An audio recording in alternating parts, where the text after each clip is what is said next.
Hello my dear students, I hope आप सब लोग की प्रिपरेशन बहुत बढ़िया चल रही होगी। हाँ भैया, बढ़िया तो चल ही रही सर। कुछ दिनों के बाद एग्जामिनेशन है, 4-5 महीने रह गए बस अपने पास। हाँ, तो आपकी इस चक्रव्यूह सीरीज को आगे बढ़ाते हुए मैं लेके आया हूं आपके सामने एक नया चैप्टर। इसका नाम है केटीजीएन थर्मोडायनेमिक्स, जो कि बहुत ही स्कोरिंग चैप्टर है। ये चैप्टर बिल्कुल भी छोड़ के ना जाए, बिल्कुल भी छोड़ के ना जाए। अगर मैं जी एडवांस के बारे में बात करूं तो भाई साहब हर साल एक सवाल तो पक्का आया ही आया है, और कभी कभी तो इससे 3-3 सवाल आए हैं। यस, अगर आप पीछे पीवाईक्यू उठा के देखेंगे जी एडवांस के, तो आपको ऐसा देखने के लिए मिलेगा कि कभी कभी तो एक साल में 3-3 सवाल यहां से निकल के आए हैं। और इस चैप्टर की सबसे खास बात यह है कि अगर मैं ऑन एवरेज पिछले 15 साल का डेटा देखूं, तो अगर 30 सवाल पिछले 15 साल में जी एडवांस में अगर आए हैं, तो 30 में से आप बहुत ही इजीली 25, 26, 27 स्कोर कर सकते हो। क्लियर है? लेकिन फिर भी कुछ कुछ सवाल इसमें ऐसे आए हैं जो थोड़ा सा कॉमन सेंस वाले थे, जिसमें ऐसा लगता था कि थोड़ा सा आपको थोड़ा सा कॉमन सेंस लगाना था, या वो बच्चे उस सवाल को नहीं कर पाए क्योंकि बहुत ही ज्यादा आइडियल होकर उन्हें सवालों को सॉल्व करने की कोशिश करी। और भाई साहब जेईई एडवांस ने भी अपने हिसाब से चीजें चली। अपने हिसाब से चीजें चली का मतलब कुछ सवालों में उन्होंने गलती कर दी, मतलब एडवांस के क्वेश्चन में ही गलती हो गई, कुछ चीजें डेटा मिसिंग हो गया, और बोनस भी नहीं दिया। आप समझो मेरी बात को, मैं क्या कहना चाह रहा हूं कि भाई साहब सवाल आया, सवाल में थोड़ी बहुत गड़बड़ी थी, और बच्चों ने देखा कि यार सवाल में तो बहुत गड़बड़ी है, समझ में नहीं आ रहा है इसको कैसे करना है, और सवाल को छोड़ दिया। और बाद में जी एडवांस ने बोनस भी नहीं दिया। ऐसे भी कुछ सवाल थे, कुछ सवाल बाकी बहुत अच्छे आए थे, जिससे हमको पूरा चैप्टर मस्त तरीके से रिवीजन हो जाता है। तो इस सीरीज में, इस छोटे से लेक्चर में मैं आपके सामने वही सारे सवाल लेके आया हूं, और इस सेशन में मैं वो सवाल भी लूंगा जो सवाल अक्सर एक ऑफलाइन क्लास वाला बच्चा जो है अपनी टीचर से पूछता है, जिन सवालों को क्लास में डिस्कस करना ही पड़ता है। बच्चे अक्सर उससे रिलेटेड डाउट पूछते ही पूछते हैं, तो वो सवाल भी यस मैं कोशिश करूंगा इससे छोटे से सेशन में। मैं ऑब्वियसली सारे सवाल तो डिस्कस नहीं कर सकता, सवाल का लिमिटेशन है कि अपन 4 या 5 सवाल डिस्कस कर सकते हैं, लेकिन फिर भी मेरी पूरी कोशिश रहेगी कि मैं ज्यादा से ज्यादा क्वेश्चंस उस टाइम ड्यूरेशन में आपको डिस्कस करा पाऊं और आपका चैप्टर रिवाइज करा पाऊं, और कुछ अच्छे अच्छे क्वेश्चन जो पीवाईक्यूज में पूछे गए हैं, जिससे हमको काफी कुछ सीखने के लिए मिलेगा। इस चैप्टर का मस्त वाला रिवीजन भी हो जाएगा। तो चलिए शुरू करते हैं। एक चीज और कि एक बात, जो भी मैं यहां पे सवाल दूं प्लीज उसको देखिएगा नहीं। ये नहीं कि तुरंत आपने देखा, सवाल देखा और तुरंत जैसे जैसे जैसे जैसे मैं डिस्कस कर रहा हूं वैसे वैसे आप फ्लो में चलने लगे। एक बार स्क्रीन को पॉज करके जरूर क्वेश्चन को ट्राई कीजिएगा कि भाई ये सवाल बेसिकली कहना क्या चाह रहा है, क्योंकि डिस्कशन का मजा तभी आता है बेटा जब तुमने अपनी तरफ से क्वेश्चन पहले ट्राई किया हो। तो जो भी मैं सवाल आपको यहां पे दिखाऊंगा, हो सकता है आपने पहले कर रखा हो सवाल। अगर आपने पहले कर रखा है तो एक बार फिर से कीजिए, क्योंकि फिर से करोगे तो इसका आपका ही बेनिफिट है। सारे फॉर्मूले, सारे रिजल्ट, सारे कंसेप्ट आपके फिर से रिवाइज हो जाएंगे। और अगर सपोज आपसे सवाल नहीं हो रहा है तो मैं तो डिस्कस करूंगा यहां पर। तो चलो फिर शुरू करते हैं। पहला क्वेश्चन आपकी स्क्रीन पे ये रहा। मैं किनारे हो रहा हूं भैया, जल्दी से रीड कर ले फटाक से और क्वेश्चन ट्राई करो। लिया? देखो सवाल, देखो सवाल में उसने बोला भाई साहब यहां पर एक बक्सा है, यहां पर एक पिस्टन है, एक स्प्रिंग लगा दिया, उस स्प्रिंग को यहां से जो है एक तरीके से उसको फिक्स कर दिया है। ये क्वेश्चन में दे रखा है, और उन्होंने शुरू में बात बोल दी है। एक बार मैं क्वेश्चन की लैंग्वेज पढ़ लेता हूं। क्या एन आइडियल मोनोटोमिक गैस, ठीक है भाई साहब, confined in a horizontal cylinder by a spring loaded piston as shown in the diagram. Initially the gas is at the temperature T1, P1 and P1. इसका मतलब शुरू में यहां पे टेम्परेचर T1 था, प्रेशर P1 था, और वॉल्यूम इसका V1 था। ठीक है, ओके सर, कोई बड़ी बात नहीं। ऐसे सवाल हम लोगों ने पहले बहुत सारे सॉल्व किए। अब उसने बोला है and the spring is in relax state. भाई साहब स्प्रिंग नेचुरल लेंथ पर है। ठीक है सर जी, स्प्रिंग जो नेचुरल लेंथ पर, ओके आगे बढ़ते हैं। The gas is then heated very slowly. इसका मतलब गैस को हीट कर रहे हो, मतलब उसने बोला नहीं है, लेकिन आप ये अज्यूम कर सकते हो कि यहां पर हीटर वीटर लगा दिया है, जिससे यहां पर हम इसको क्या दे रहे हैं मेरे भाई, इसको हीट प्रोवाइड कर रहे हैं। ठीक है, ओके। अब तुम कहोगे बोला था हीटर तो दिया नहीं आपने, कैसे माना? मैंने कहा यही तो, पीवाईक्यू पहले अगर अच्छे से लगा लोगे तो आपको आइडिया लग जाएगा। कभी कभी कुछ चीज मिसिंग हुई तो आप उसको कॉन्फिडेंटली मान पाओगे। चलो आगे बढ़ते हैं उसके बाद। ठीक है भाई साहब, heated very slowly to temperature T2, P2 and B2। मतलब टेम्परेचर T2 हो गया, प्रेशर P2 हो गया, वॉल्यूम B2 हो गया। ठीक है भाई साहब, आगे बढ़ते हैं। ड्यूरिंग दिस प्रोसेस, ठीक है, piston move out by a distance x, ignoring the friction between the piston and the cylinder. Correct statements are. भैया सीधी देसी बात यह है, अगर मैं सवाल को यहां पर बना लिया है मैंने, अगर मैं सीधी बात करूं तो क्वेश्चन वाला ये कहना चाह रहा है कि यहां का प्रेशर है P1, वॉल्यूम है V1 और टेम्परेचर है T1। मैंने कहा ठीक है। थोड़ी देर के बाद क्या हुआ भाई साहब, यहां से ये रही कहानी, ये वाले भाई साहब पिस्टन मूव किए, आपने इसको हीट प्रोवाइड करी। ठीक है भाई साहब, हीट प्रोवाइड की। ऐसे बहुत सारे सवाल हम लोग पहले देख चुके हैं। और हीट प्रोवाइड करने के बाद मान लो भाई यहां से पिस्टन यहां मूव कर गया, और ये वाली डिस्टेंस कितनी थी भाई साहब, x थी। और ये डिस्टेंस x थी और यहां पर ये स्प्रिंग क्या हो गया, ये कंप्रेस हो गया। तो इस जगह पर final pressure P2, final volume V2, final temperature T2।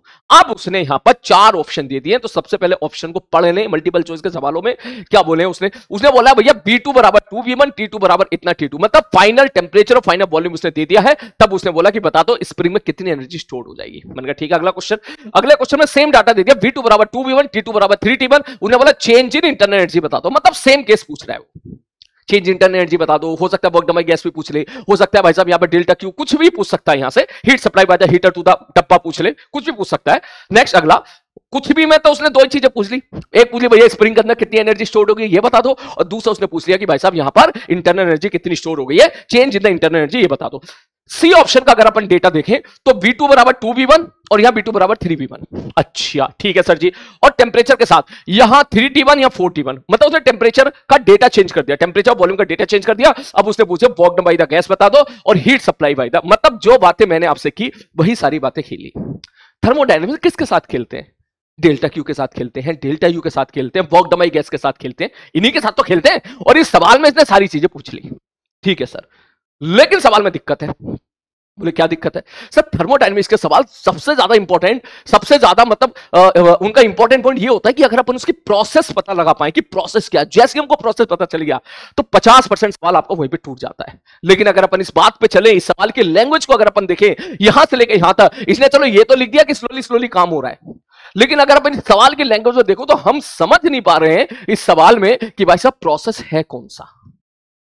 बात समझ में आ रही है? कुछ डेटा इंफॉर्मेशन ये भी नहीं दे रखा कि यहां पे क्या है, इस जगह पे क्या है, क्या यहां पे वैक्यूम है, क्या यहां पर कुछ और है, क्या यहां पे गैस भरी हुई है, यहां पे हवा है, क्या है यहां पर, क्या एटमॉस्फेरिक, कुछ गिवन नहीं है। तो शायद कुछ बच्चे उस टाइम पर इस सवाल को नहीं किए क्योंकि उनको डेटा यहां पर थोड़ा सा इनसफिशिएंट था। लेकिन ये आज का सेशन में अक्सर मैं वही सवाल लूंगा जो सवाल हल्के से इनसफिशिएंट डेटा के गिवन होते हैं, और आपको थोड़ा सा यहां पे फ्लेक्सिबल होकर खेलना पड़ेगा, तैयार रहना पड़ेगा कि अगर सपोज कोई एक सवाल ऐसा आया तो किस प्रकार आपको यहां पे खेलना है। तो यस, अभी क्वेश्चन ये इनकम्प्लीट है, और सबसे बड़ी बात यह कि बोनस भी नहीं मिला था जो कि मिलना चाहिए था। आईटी एग्री नहीं करी, उन्होंने बोनस नहीं दिया। तो अब गिवन डेटा के हिसाब से हम इसको कैसे करेक्ट करेंगे? तो भैया देखो सीधी सी बात ये, सबसे पहले उन्होंने ऐसा बोला है, सवाल देखो, initially gas at temperature T1 and the spring is relax state. अगर स्प्रिंग रिलैक्स स्टेट पर है, इसका मतलब स्प्रिंग ना दबा है ना खिंचा है। मैंने कहा बिल्कुल सही बात है। और यहां पर गैस का प्रेशर P1 है, तो गैस इधर फोर्स लगा रही होगी P1 इनटू एरिया, और गैस इसको इधर प्रेस करने की कोशिश कर रही होगी, लेकिन फिर भी शुरू में स्प्रिंग नेचुरल लाइन पर है। इसका मतलब सीधी सी बात है, अगर गैस ने इधर फोर्स लगाया है तो यहां जो भी कुछ है उसकी वजह से इधर भी फोर्स लग रहा होगा, और वो दोनों फोर्स बराबर होंगे। बात समझ में आ रही है? भाई साहब गैस ने इधर फोर्स लगाया P1 इनटू ए, तो यहां पर कुछ ना कुछ प्रेशर होगा, जिस प्रेशर की वजह से इधर फोर्स लगेगा, ये वाला फोर्स और ये वाला फोर्स वो दोनों बराबर होंगे, तभी आपका स्प्रिंग नेचुरल लाइन पर हो पाएगा। दैट मींस उस तरफ भी प्रेशर है, और मेरे भाई इस तरफ कितना प्रेशर होगा? बोले अगर ये P1 है तो ये भी P1 होगा, ये वॉल्यूम B1 है तो ये वॉल्यूम भी B1, क्योंकि इसने दे रखा है। नहीं दे रखा तो छोड़ो, हमें नहीं पता, हमें नहीं पता बात है, सॉरी नहीं दे रखा है। ओके, ये इंफॉर्मेशन हमारे पास है, फिर भी सवाल फंस गया। तो इस सवाल में ग्लिच ये था कि आपको यहां पर एज्यूम करना पड़ेगा कि भाई साहब यहां है हवा, एटमॉस्फेरिक प्रेशर, एटमॉस्फेयर। हवा का मतलब या तो यहां पर एक छोटा सा होल क्रिएटेड है इस जगह पर, गिवन नहीं है, मानना पड़ेगा, बना उसके सॉल्व नहीं होगा क्वेश्चन को। ठीक है सर जी, ओके, ठीक है सर, ओके। या फिर तुम ऐसे समझ लो और सिंपल सवाल को एज्यूम कर लो कि सर ये सब छोड़ो, आप तो ऐसा मान लो ये है ही नहीं, एक्चुअली में डायग्राम ये है, ये डायग्राम है, दिस इज आवर असली वाला डायग्राम। मैंने कहा हाँ भैया अब सही है सर, ठीक। इसके बाद अगर मैं आपसे पूछूं, मैंने कहा तो ठीक है, अब तो सवाल तो सर हवा में प्रेशर P1 क्यों मानूं फिर तो मैं P0 मानूंगा। मैंने कहा ठीक है भैया ये कर ले और अच्छा रहेगा, P0, इससे हमारी कैलकुलेशन भी बढ़ जाती है। तो सर ठीक है, यहां पर प्रेशर P0 मान लो, टेम्परेचर T0 मान लो, वॉल्यूम V0 मान लो, इससे ज्यादा फील आती है ना। ठीक है सर जी, ओके, समझ में आ गया सर जी। ये पिस्टन है ऐसा, इसको थोड़ा आगे भी बढ़ा दे भाई, पता चला बाहर निकल जाए वो, ठीक है। ये पिस्टन है ऐसा। अब ये सवाल आपके सामने बिल्कुल ऐसा बनकर तैयार हो गया है, जिसकी प्रैक्टिस आई होप आपने सब जगह पर कर रखी होगी। आप बोलेंगे अब तो सवाल कर लेंगे सर, अब सवाल में कोई दम नहीं है, अब तो हो जाएगा सवाल, अब तो हो जाएगा। मन का कैसे होगा? बोले चलो सर शुरू करते हैं। सबसे पहले तो हम पकड़ते हैं पहला ऑप्शन। पहला ऑप्शन बोला B2 बराबर 2B1। दैट मींस अगर मैं ऐसा बोलूं कि यहां का, इस जगह का, इसको मैं इधर शिफ्ट कर लेता हूं, क्योंकि डेटा हमने अपने अकॉर्डिंग यहां पे सेट कर लिया है। तो पहला और दूसरा ऑप्शन B2 और T2, के हिसाब से हम ये बोल सकते हैं कि सर जी देखो, यहां अगर प्रेशर पी नॉट था तो यहां पर प्रेशर पता नहीं कितना होगा, लेकिन यहां वॉल्यूम वी नॉट है, तो ये वॉल्यूम हो जाएगा 2v नॉट और टेम्परेचर हो जाएगा 3t नॉट। और सर ये प्रेशर पी नॉट है तो यहां प्रेशर, मैंने यहां का प्रेशर पी फाइनल मान लो, तो क्या मैं पी फाइनल निकाल सकता हूं? बोले बड़ी आसानी से निकाल सकते हो। बोले कैसे निकाल सकते हो? मैंने कहा भैया यहां पे चाहो तो तुम यहां पर ये सीधा, अगर मैं इसकी एबिलिटी बनाऊं, इसकी एबिलिटी बनाऊं, ठीक, ये आगे कितना गया है? बोले आगे एक्स गया है, तो क्या स्प्रिंग इधर के एक्स फोर्स लगा रहा होगा? मैंने कहा बिल्कुल सही बात है। यहां प्रेशर अगर पी फाइनल है तो इधर क्या फोर्स लग रहा होगा? P final into area.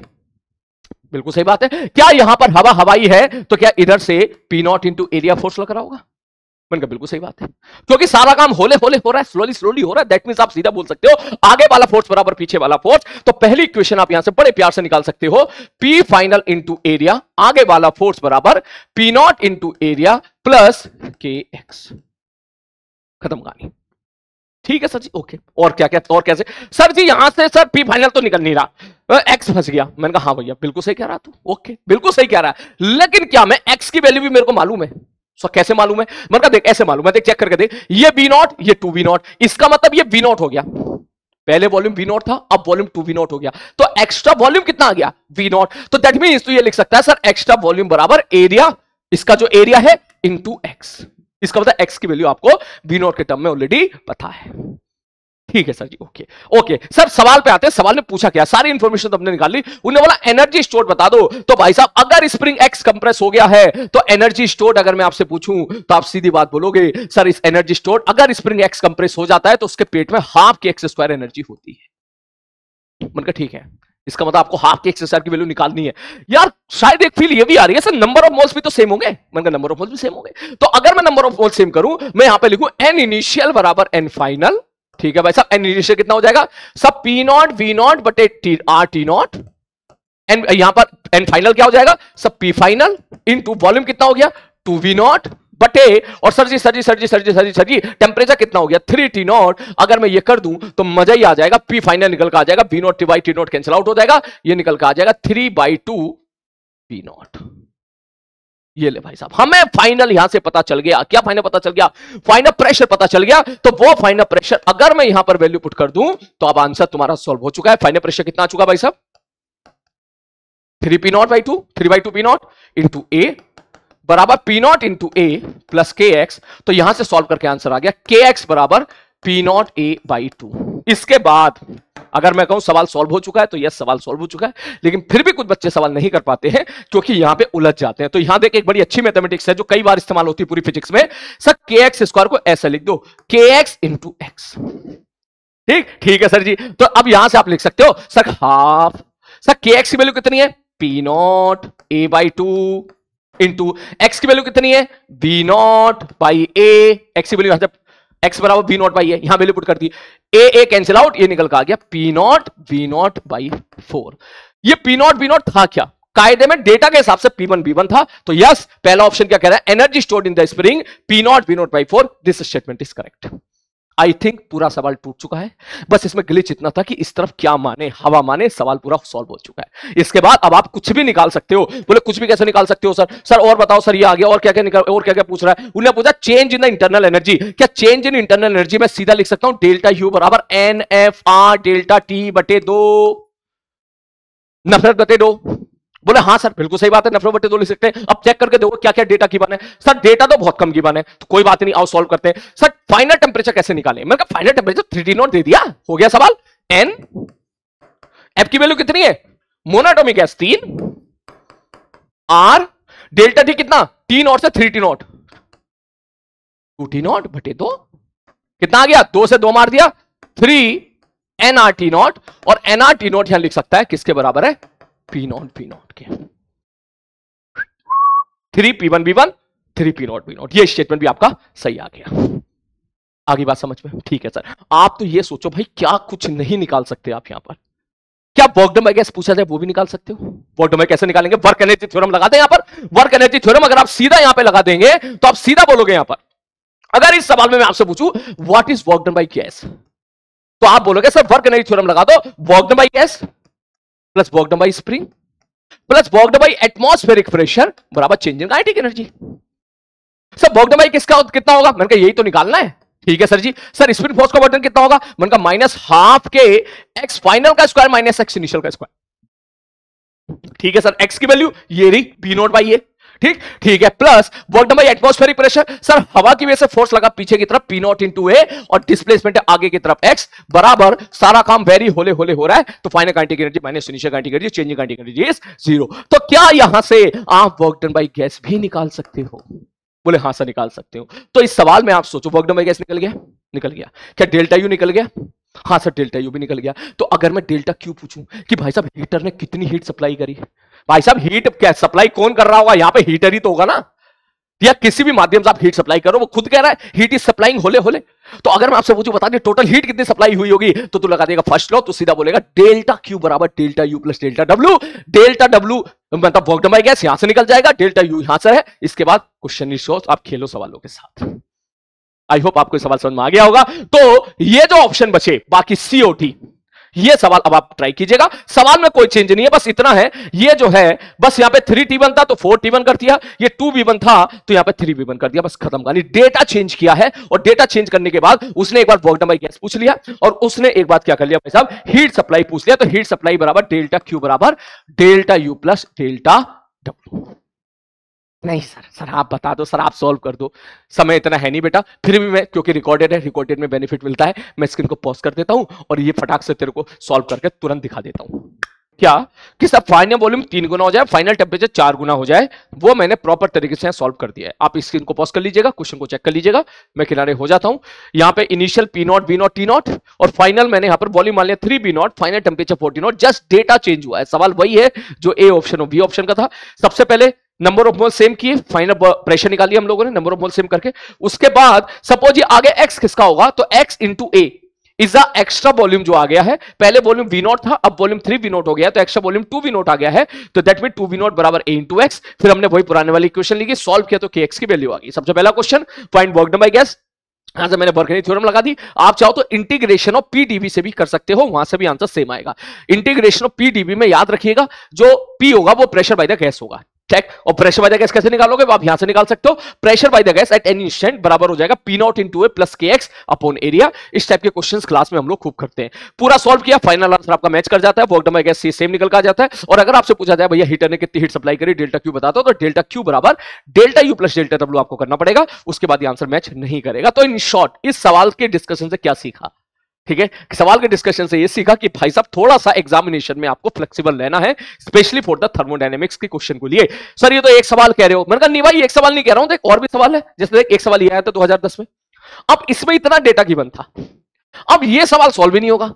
लेकिन अगर मैं ये एज्यूम कर लूं कि ये वीसी लाइन जो है ये ओरिजिन से पास हो रही है, अगर ये एज्यूम कर लूं, और तो डायग्राम ऐसे गिवन था कि ये पास नहीं हो रही थी, लेकिन अगर अपन इसको एज्यूम कर लें कि जो बीसी लाइन है वो एरिया बीसी जो लाइन है, सॉरी बीसी जो लाइन है ओरिजिन से पास हो रही है, तो फिर आपका क्वेश्चन ये बड़ा ही सिंपल सा क्लास नोट्स वाला सवाल हो जाएगा, जिसमें बीटी ग्राफ आपको दे रखा है। फिर आप यहां पे दुनिया भर की सारी बातें थर्मोडायनेमिक्स में जो पूछी जाती है सब निकाल सकते हो कि सर जी सी से लेके ए जाओगे तो आइसोकोरिक प्रोसेस है, isochoric volume constant, work done by gas 0, temperature बढ़ता चला जा रहा है, डेल्टा यू पॉजिटिव। उसी प्रकार से जैसे आप ऊपर की तरफ जा रहे हो, सर ए से लेके बी की तरफ जा रहे हो तो टेंपरेचर कांस्टेंट है, आइसोथर्मल प्रोसेस है, डेल्टा यू की वैल्यू 0 हो जाएगी। सर यहां पर वॉल्यूम बढ़ता चला जा रहा है तो work done by gas positive हो जाएगा। मतलब पूरा खेल सकते हो आप, फंसोगे कहां, बी से लेकर सी तक, क्योंकि कोई डेटा में इंफॉर्मेशन गिवन नहीं है।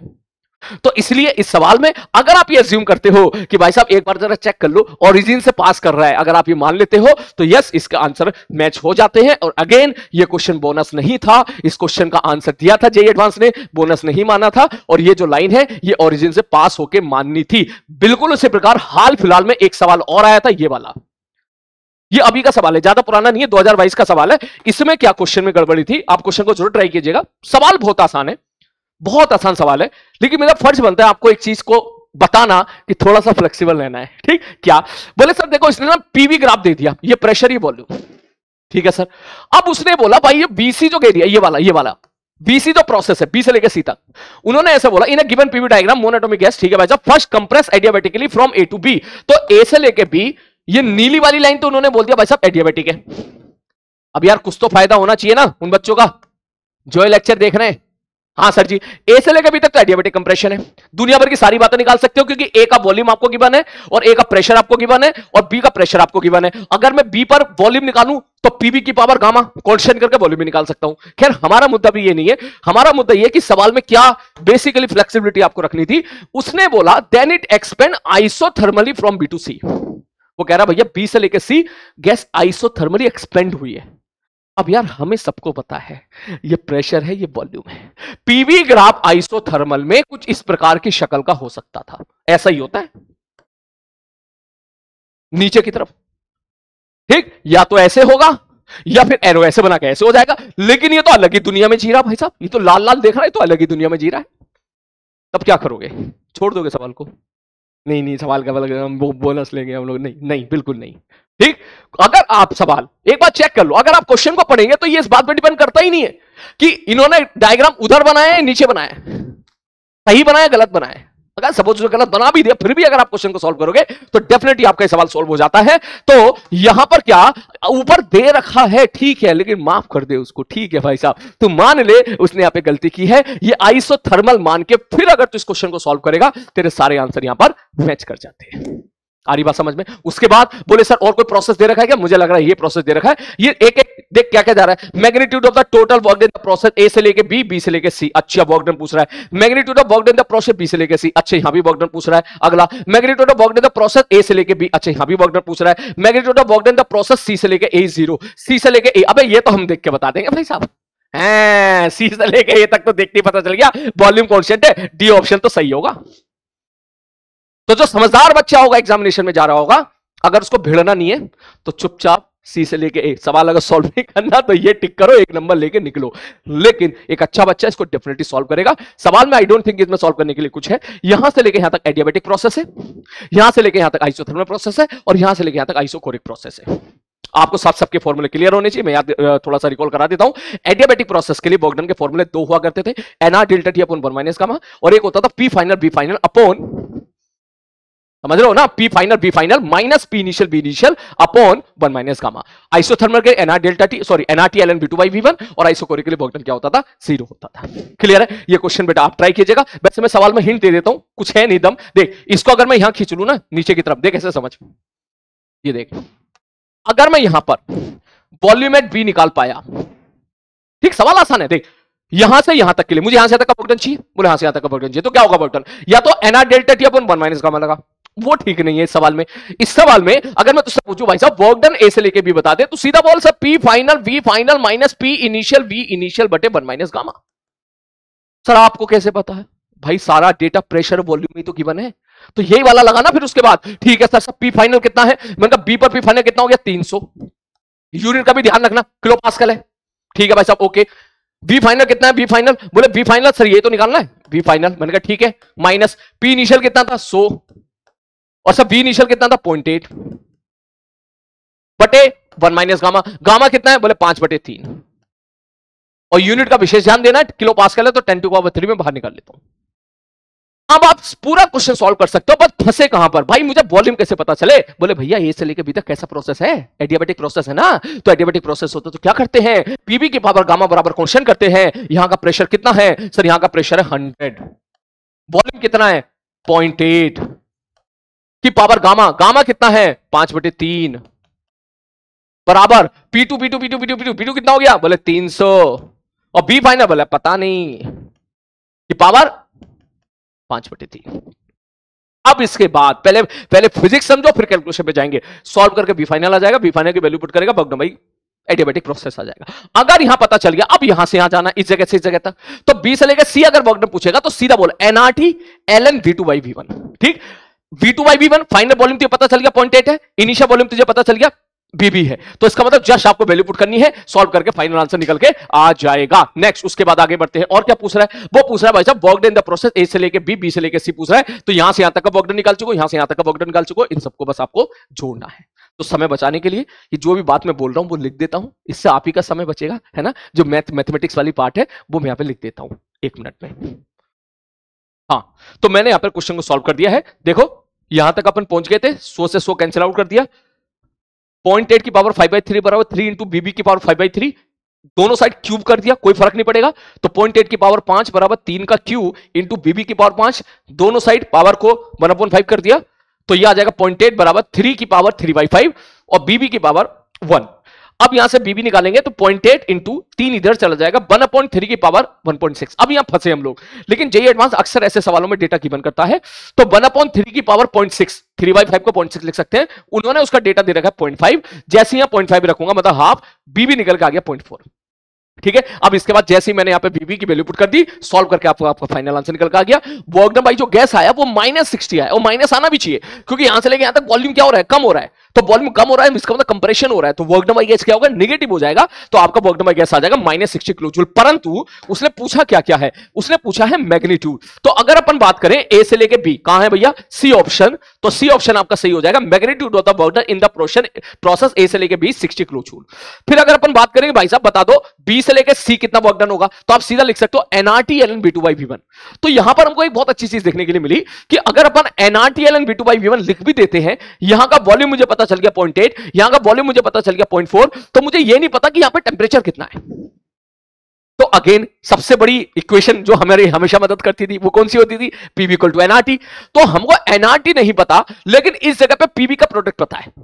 ठीक, तो इसके लिए मैंने यहां पे लिख दिया है सी से लेके वर्क डन क्या लिखोगे, NRT ln b2 by v1। NRT की जगह आप लिख सकते हो पीवी, खत्म कहानी, क्लियर है। और जैसे एनआरटी की जगह पीवी लिखोगे तो प्रेशर आप यहां पर आपको पता है सब बी पर प्रेशर है 300, मैंने यहां पे लिख दिया मेरे भाई 300, क्योंकि वो किलो पास्कल में दे रखा है, पावर से मल्टीप्लाई करना मत भूले। वॉल्यूम हमने निकाल लिया 0.4, ln b2 by v1 को सॉल्व किया, ये निकल के आ गया 8 + 84 किलो जूल। और प्लस आना भी चाहिए क्योंकि एक्सपेंशन हो रहा है। पहला ऑप्शन इसमें बड़ा ट्रिकी था, जिन बच्चों को तुक्का मारना होता है वो ये सोचते हैं, देख भाई 84 से 60 144 आ गया तो ये भी सही है, जबकि कायदे में यहां से लेकर यहां तक वर्क डन -84 था। ठीक, और यहां से लेकर यहां तक जो वर्क डन -84 सॉरी -60 था, यहां से लेकर यहां तक वर्क डन -60 था, और यहां से लेकर यहां तक वर्क डन पॉजिटिव आया, और यहां से लेकर यहां तक वर्क डन 0 हो गया है। क्यों, क्योंकि आइसोकोरिक प्रोसेस है। तो नेट वर्क डन क्या लिखोगे, नेट वर्क डन आप लिखोगे यहां पर -60 + 84 + 0, दैट मींस जो नेट वर्क डन आएगा वो कितना निकल के आ जाएगा 24 किलो जूल। तो इसका मतलब ये वाला ऑप्शन क्या हो जाएगा, गलत हो जाएगा, बी ऑप्शन सही हो जाएगा। क्लियर है, सवाल आसान है, बस मेरा फर्ज आपको ये बताने का था कि कभी छोटी मोटी इस तरह की चीजें आपको देखने के लिए मिले तो थोड़े से फ्लेक्सिबल रहिएगा उस टाइम पर। ठीक, चलो अब चलते हैं एक और अच्छे सवाल की तरफ। आपकी स्क्रीन पे ये रहा, स्क्रीन को पॉज करें, क्वेश्चन को ट्राई करें। चलो, तो ये बड़ा ही इंटरेस्टिंग सवाल है, आओ इस सवाल को देखते हैं। इसने बोला a flat plate is moving normally to its plane through a gas, अच्छा इधर से पढ़ लेता हूं मैं, through a gas under the action of a constant force F, the gas is kept a very low pressure. ठीक है भाई साहब, speed of the plate is B is much less than the average speed U of the gas molecule, which of the following option are true. अगर मैं इस सवाल को पढ़ूं तो इसमें डेटा बहुत ही कम गिवन है। ठीक है सर जी, ओके। आगे उन्होंने बोला resistive force experience by the plate, बता दो किसके प्रोपोर्शनल होगा। प्रेशर डिफरेंस के बारे में बता दो भैया, आगे और पीछे से कुछ है तो किसके प्रोपोर्शनल होगा। और उसने बोला भैया बता दो प्लेट के कांस्टेंट नॉन जीरो एक्सेलरेशन के साथ मूव कर पाएगी क्या। और अगला at a later time the action of force balance the resistive force. इसका मतलब वो कहीं ना कहीं सवाल की मैथमेटिक्स में ज्यादा डिटेल में नहीं पूछ रहा है, वो ऊपर ऊपर से ही आपसे सवाल पूछ रहा है, प्रोपोर्शनलिटी वाले क्वेश्चन पूछ रहा है कि भैया ये किसके प्रोपोर्शन में बता दो, प्रेशर डिफरेंस किसके प्रोपोर्शन में बता दो, रेसिस्टिव फोर्स किसके प्रोपोर्शन में बता दो। तो चलिए इस सवाल को डिस्कस करते हैं, क्या रेसिस्टिव फोर्स है, क्यों प्रेशर डिफरेंस आ रहा है, क्या सवाल कहना चाह रहा है। आओ इस क्वेश्चन को नेक्स्ट पेज पे बढ़िया तरीके से देखते हैं। ठीक है सर जी, तो भैया देख सवाल ये है कि एक प्लेट है ना बनी ठीक से, कैसे बनेगी, ऐसे बनेगी लग रहा है, ऐसे, हाँ ऐसे बनेगी, कैसे बनेगी, ऐसे बनेगी। ठीक है सर, मान लो ये प्लेट है, प्लेट का मतलब अपने दिमाग में बैठा के रखें कि यहां पर एरिया के साथ खेलना है ना कि रॉड के साथ खेलना है। ठीक है सर, ये प्लेट सपोज आगे v वेलोसिटी के साथ जा रही है, मैंने कहा ठीक है भाई साहब v वेलोसिटी के साथ जा रही है, तो जब v वेलोसिटी के साथ जा रहे हैं तो इधर है भाई साहब कौन, मॉलिक्यूल्स, गैस मॉलिक्यूल्स। मान के चलो मैं हरे रंग से दिखा रहा हूं, ये हरे हरे हरे हरे हरे हरे हरे हरे हरे हरे मॉलिक्यूल्स हैं जो कि मूव कर रहे हैं u वेलोसिटी के साथ। बनकर ठीक है, ओके। इसके पीछे इधर भी तो मॉलिक्यूल्स होंगे, तो है तो सेम मॉलिक्यूल, मतलब सेम होंगे, लेकिन मैं उसको दूसरे कलर से दिखा देता हूं, लाल कलर से दिखा देता हूं। ठीक है सर जी, ओके, ये सिचुएशन है, ठीक है सर, ओके। और अगर अपन देखें, थोड़ा सवाल को और फिर से देखें, flat plate is moving normal to its plane through the gas under the action of a constant force F, the gas is kept at very low pressure, speed of plate be much less than the average speed of the gas molecule. अब उसने दुनिया भर की बातें पूछ ली। मैंने कहा ठीक है भाई साहब, ओके। तो अगर अपन बात करें सर इसमें हो क्या रहा होगा, मैंने कहा यहां के जो गैस मॉलिक्यूल होंगे क्या वो मूव कर रहे होंगे? मैंने बिल्कुल मूव कर रहे। क्या इससे टकरा रहे होंगे? बोले बिल्कुल टकरा रहे होंगे। तो भैया मान लो टकराने से पहले उसकी वेलोसिटी इधर u थी और इसकी वेलोसिटी इधर v थी। तो सवाल बिल्कुल आपका ऐसा हो गया जैसे कि एक बॉल को आपने किसी दीवार पे फेंक के मार दिया और दीवार मूविंग है, जैसा आप सेंटर मास के कोलिजन में सवाल पढ़ा करते थे। तो ऐसे एक मॉलिक्यूल जो है वो जाएगा, टकराएगा और उधर निकल जाएगा। मैंने कहा बिल्कुल सही बात है। क्या ऐसा एक होगा या बहुत सारे होंगे? बोले सब बहुत सारे होंगे। मैंने कहा बिल्कुल सही बात है। तो सर ये आएगा, टकराएगा और उधर निकल जाएगा। उसी प्रकार से सब पीछे से भी तो थप्पड़ पड़ रहे हैं, उसी प्रकार से यहां से भी मॉलिक्यूल्स आया होगा, यू वेलोसिटी के साथ टकराया होगा और टकरा के वापस निकल गया होगा। याद करो ऐसे सवालों में पहला जंक्शन होता था कि हम मानते थे all the collision are elastic. तो इसका मतलब ये जो आपकी यहां पर प्लेट है, प्लेट और इन मॉलिक्यूल्स के बीच में यहां पर कैसा कोलिजन हो रहा होगा मेरे भाई? इलास्टिक कोलिजन हो रहा होगा। इलास्टिक कोलिजन का मतलब सर ई की वैल्यू 1 होती है और इलास्टिक कोलिजन का मतलब ई की वैल्यू वेलोसिटी ऑफ सेपरेशन बराबर वेलोसिटी ऑफ अप्रोच। तो अगर मैं आपको एक क्वेश्चन दूं यहां पर कि भाई मान लो ये एक दीवार है, थोड़ी देर के लिए मान लो ये क्या है मेरे भाई? एक दीवार है। मैं आपको एक प्रश्न दूं, मैंने कहा दीवार आगे जा रही है v वेलोसिटी के साथ और यहां पर सपोज एक मॉलिक्यूल या एक पार्टिकल इधर आके टकरा रहा है u वेलोसिटी के साथ। मैं आपसे पूछूं भैया इलास्टिक कोलिजन है, बताओ टक्कर के बाद क्या होगा? आई होप आप सब लोग कर सकते हैं सवाल को। आप इसको ऐसे भी कर सकते हो। बोले सर ठीक है, टकराने के बाद सर मान लो इस बंदे की वेलोसिटी इधर v1 हो गई है, इस बंदे की वेलोसिटी, और ये सर इसकी सेहत पे कोई फर्क नहीं पड़ने वाला, ये तो बहुत बड़ा है, इसका मास तो बहुत ज्यादा बड़ा है। तो हम सीधा लिख सकते हैं ई की डेफिनेशन अगर अपन लिखे, ई बराबर होता है velocity of separation, velocity of separation बराबर velocity of approach. Velocity of separation कितना होगा सर? सब वेलोसिटी ऑफ सेपरेशन हो जाएगा सर, ये हो जाएगा v1 minus v upon velocity of approach कितना हो जाएगा सब v प्लस u। अगर आप इसको सॉल्व करोगे तो v1 माइनस v बराबर v plus u, that means v1 बराबर निकल कर आ जाएगा 2v प्लस u। तो अगर मैं बात करूं सर एक पार्टिकल की चेंज इन वेलोसिटी कितनी है, तो आप बोलेंगे फाइनल वेलोसिटी माइनस उसकी इनिशियल वेलोसिटी। तो इस केस में आप बोलोगे सर फाइनल वेलोसिटी कितनी है v1, इनिशियल वेलोसिटी की तरह पीछे की तरफ u, तो चेंज इन वेलोसिटी हो जाएगी v1 minus minus of u, that means v1 plus u। Proper vector का ध्यान रखा मैंने यहां पर, और सब दोनों को जोड़ोगे तो ये आ जाएगा 2v प्लस 2u। ये क्या लिखा हम लोगों ने? ये हमने लिखा एक पार्टिकल का चेंज इन मोमेंटम। सर ये क्यों लिख रहे हैं हम लोग? भाई तू खुद बात बता। भाई वो कहना चाह रहा है कि भाई साहब इस प्लेट पे फोर्स लग रहा है, क्यों, कैसे फोर्स लगेगा? अरे भाई साहब इधर बहुत सारे पार्टिकल हैं, जब पार्टिकल टकरा के गया होगा तो एक पार्टिकल का चेंज इन मोमेंटम आया होगा। मैंने कहा बिल्कुल आया होगा। तो अगर मैं एक सेकेंड में कितना चेंज इन मोमेंटम आया है वो निकाल लूं तो एक तरह से वही तो फोर्स हो जाएगा जो लग रहा होगा इस प्लेट पर। तो उसी प्रकार से इसमें जो फोर्स लग रहा है प्लेट पर, एक तो आगे वाले पार्टिकल की वजह से भी लग रहा होगा, पीछे वाले पार्टिकल की वजह से भी लग रहा होगा। अच्छा कुछ बच्चे इस कैलकुलेशन को आसान और बना लेते हैं, वो रिलेटिव का कंसेप्ट भी लगा देते हैं, जो कि इसमें बिल्कुल बढ़िया है। बोले रिलेटिव का कंसेप्ट मतलब, बोले सर दीवार के रेस्पेक्ट में कितने से आ रही है? बोले यू से आ रही है। अगर ये मान लो दीवार के रेस्पेक्ट में ये u से नहीं u प्लस b से आ रही है, सॉरी, तो अगर ये चीज मैं लगाऊं रिलेटिव वाला कंसेप्ट, कुछ बच्चे उसमें ज्यादा कंफर्टेबल होते हैं। बोले सर मान लो अगर मैं दीवार के ऊपर जाके बैठ गया, मैंने कहा ठीक है, तो क्या दीवार के रेस्पेक्ट में ये इधर कितने से आ रही होगी? सर u प्लस b से आ रही होगी। तो क्या दीवार के रेस्पेक्ट में इलास्टिक कोलिजन अगर होगा तो टक्कर खाने के बाद क्या आगे u प्लस b से ही जाएगी? बोले बिल्कुल सही बात है। जैसे याद करो कोई एक बॉल जमीन पर टकराया करती थी, उसकी अगर v वेलोसिटी के साथ जमीन पर टकराती थी तो p वेलोसिटी के साथ अगर ऊपर उठती थी इलास्टिक कोलिजन में तो उसका चेंज इन मोमेंटम 2mv बोला करते थे। बिल्कुल उसी प्रकार ये बॉल जो आई है, पार्टिकल जो आया है, इस पर टकराई u प्लस b वेलोसिटी के साथ, और जब उधर गया u प्लस b वेलोसिटी के साथ तो इसकी चेंज इन वेलोसिटी आप क्या लिख दोगे? सर आप लिख दोगे 2u प्लस b। ये पूरी कैलकुलेशन आप यहां पे बड़ी आसानी के साथ कर सकते हो। ठीक है, चलो सवाल के ऊपर वापस आते हैं लौट के। तो सर कहानी ये है कि यहां से बहुत सारे पार्टिकल इधर आ रहे होंगे और टकरा के उधर जा रहे होंगे। ठीक, तो इसका मतलब अगर मैं इसकी एफबीडी वेबीडी बनाऊं तो जब पार्टिकल उधर गए तो इन पार्टिकल्स ने इस प्लेट पर इधर फोर्स लगाया होगा F1। ठीक है सर जी। तो अगर मैं बात करूं सर इधर वाले जो आगे वाले पार्टिकल्स हैं, आगे वाले हरे वाले, सर उसमें चेंज इन मोमेंटम कितना आया या चेंज इन वेलोसिटी कितनी आई? तो आप सीधा बोलोगे सर हरे वाले ये आगे वाले पार्टिकल है, आगे वाले पार्टिकल का किसी एक पार्टिकल की चेंज इन वेलोसिटी कितनी आई? बोले 2 इंटू यू प्लस पी। बिल्कुल उसी प्रकार अगर मैं चेंज इन वेलोसिटी पीछे वाले पार्टिकल के बारे में बात करूं, बोले पीछे वाले पार्टिकल कौन से? मैंने कहा भैया इधर वाले भी तो होंगे, हैं? सर ये कैसे इससे टकराएगा? भाई उसने दे रखा है ये बी छोटा है, ये यू बहुत बड़ा है, ये आएगा एक पार्टिकल आएगा और फटाक से पीछे टकराएगा, ऐसे थप्पड़ मारा और भग गया पीछे को। थप्पड़ मारा, भाग गया पीछे को। ये डेरिवेशन कुछ ऐसा मिलता जुलता है जैसे आप काइनेटिक थ्योरी ऑफ गैसेस में हम लोग जो है वीआरएमएस वगैरह फॉर्मूला वगैरह निकाला करते थे। आई होप आपको याद होगा। ठीक है सर, तो हल्का फुल्का तो याद ही होगा ना, बिल्कुल उसके जैसा है। तो सर ये आया और थप्पड़ मारा और चला गया। दैट मींस, तो अगर मैं पूछूं भैया इसकी कितनी वेलोसिटी चेंज होगी, तो रिलेटिव के कंसेप्ट से कर ले, आसानी से हो जाएगा कि अगर मैं इसके ऊपर जाके बैठ जाऊं, ठीक, ये इधर कितने से जा रहा है, बोले 20 से जा रहा है, ये इसके पास कितने से आ रहा होगा, इसके रेस्पेक्ट में u माइनस बी से आ रहा होगा। तो जब u माइनस बी से आके टकराएगा तो u माइनस बी से पीछे चला जाएगा। तो that means change in velocity कितनी हो जाएगी, u माइनस बी। सवाल आपका धीरे धीरे सॉल्व होना स्टार्ट हो गया है। हमें यह पता चल गया कि एक पार्टिकल जब टकरा के गया होगा तो उसका मोमेंटम इतना चेंज हुआ होगा। ये एक पार्टिकल का चेंज इन मोमेंटम है, सॉरी इतनी वेलोसिटी चेंज हुई होगी।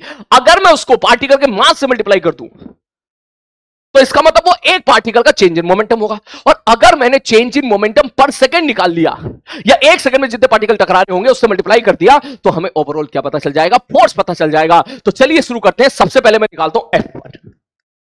बोले F1 क्या लिखोगे, बोले सर आप चाहो तो ऐसे लिख दो, चेंज इन मोमेंटम बटे छोटा सा टाइम। मन का ठीक है भाई साहब। अब चेंज इन मोमेंटम इस व्हाट, सर आप या तो इसको ऐसे लिख दो, सर चेंज इन वेलोसिटी हमको पता ही है। मन का ठीक है भाई साहब, तो आप ये पता लगा लो कितने पार्टिकल इसमें टकराए होंगे। तो अब इसके बाद हमें एजम्पशन खेलना पड़ेगा, और कुछ अलग अलग किताबें ये एजम्पशन अलग अलग खेल लेती है क्योंकि डेटा हमको गिवन नहीं है। तो मैं थोड़ी देर के लिए मान लेता हूं कि सपोज यहां पर रो है एक नंबर डेंसिटी। सपोज जैसे डेंसिटी होती है number density number of particles पर यूनिट वॉल्यूम। अगर मैं रो डिफाइन करूं तो क्या मैं ऐसा लिख सकता हूं, ध्यान से देखना सर, डेंसिटी, ठीक है भाई साहब, इनटू वॉल्यूम। मैंने कहा ठीक है भाई साहब, मैंने यहां पर डिफाइन कर दी, रो डिफाइन कर दिया, नंबर डेंसिटी बराबर लिख दिया नंबर ऑफ पार्टिकल पर यूनिट वॉल्यूम इस डेंसिटी। तो नंबर ऑफ पार्टिकल कितना हो जाएगा, डेंसिटी इनटू वॉल्यूम। मन का ठीक है भाई साहब, कोई दिक्कत वाली बात नहीं है। सर इतने पार्टिकल होंगे, मन का ठीक है। अब पार्टिकल का मास तो गिवन नहीं है, सपोज मैंने मान लिया मास में है, तो टोटल इतना मास आया होगा।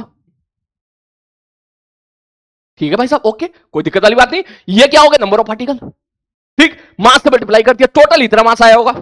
मन का ठीक है भाई साहब, इतना मास आया होगा। और अगर मैं मल्टीप्लाई कर दूं उसकी चेंज इन वेलोसिटी से, तो टोटल इतना मोमेंटम चेंज हुआ होगा। और अगर इसको मैं पर सेकंड बात करूं, एक सेकंड बात करूं, या डेल्टा टी के लिए बात करूं, छोटे टाइम के लिए बात करूं, तो ये आपका क्या हो गया, ये सर चेंज इन मोमेंटम आ गया पर सेकंड, या rate of change of momentum आ गया, विच इज बेसिकली फोर्स। ठीक है सर जी।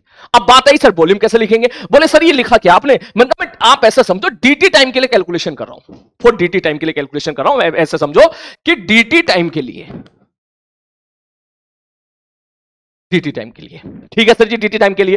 तो डीटी टाइम के लिए कितने पार्टिकल आके टकराए होंगे, नंबर ऑफ पार्टिकल कितने होंगे, ठीक। तो आप बोलोगे सर एक काम करो, जो सर ये पता लगा लो सर डीटी टाइम में ये कितना आगे जाएगा। मैंने कहा ठीक है, उतने पार्टिकल्स जो होंगे वो लगातार आके आके आके आके इस पे क्या हो रहे होंगे, टकरा रहे होंगे। तो मैंने वही गेम खेला, मैंने यहां पर टर्म डिफाइन कर दिया, यहां पर rho is what, number density, number of particles upon per unit volume. खैर इतने डिटेल में जाने की जरूरत भी नहीं है क्योंकि यहां पर ये सब चीजें पूछ ही नहीं रहा है, लेकिन ठीक है हम लोग आगे बढ़ते हैं। सर आपने, हम वो रो मान ले तो मास अपॉन वॉल्यूम वाली, तो वहां से भी कर सकते हैं, काफी किताबों में वहां का भी सॉल्यूशन दे रखा है, वो भी सही है, ये भी सही है, हम दोनों तरीके से यहां पे खेल लेते हैं। ठीक है सर, तो डीटी टाइम के लिए मैं बात करूं, density into volume is what, total number of particles multiply by एक पार्टिकल का mass, it is a total mass.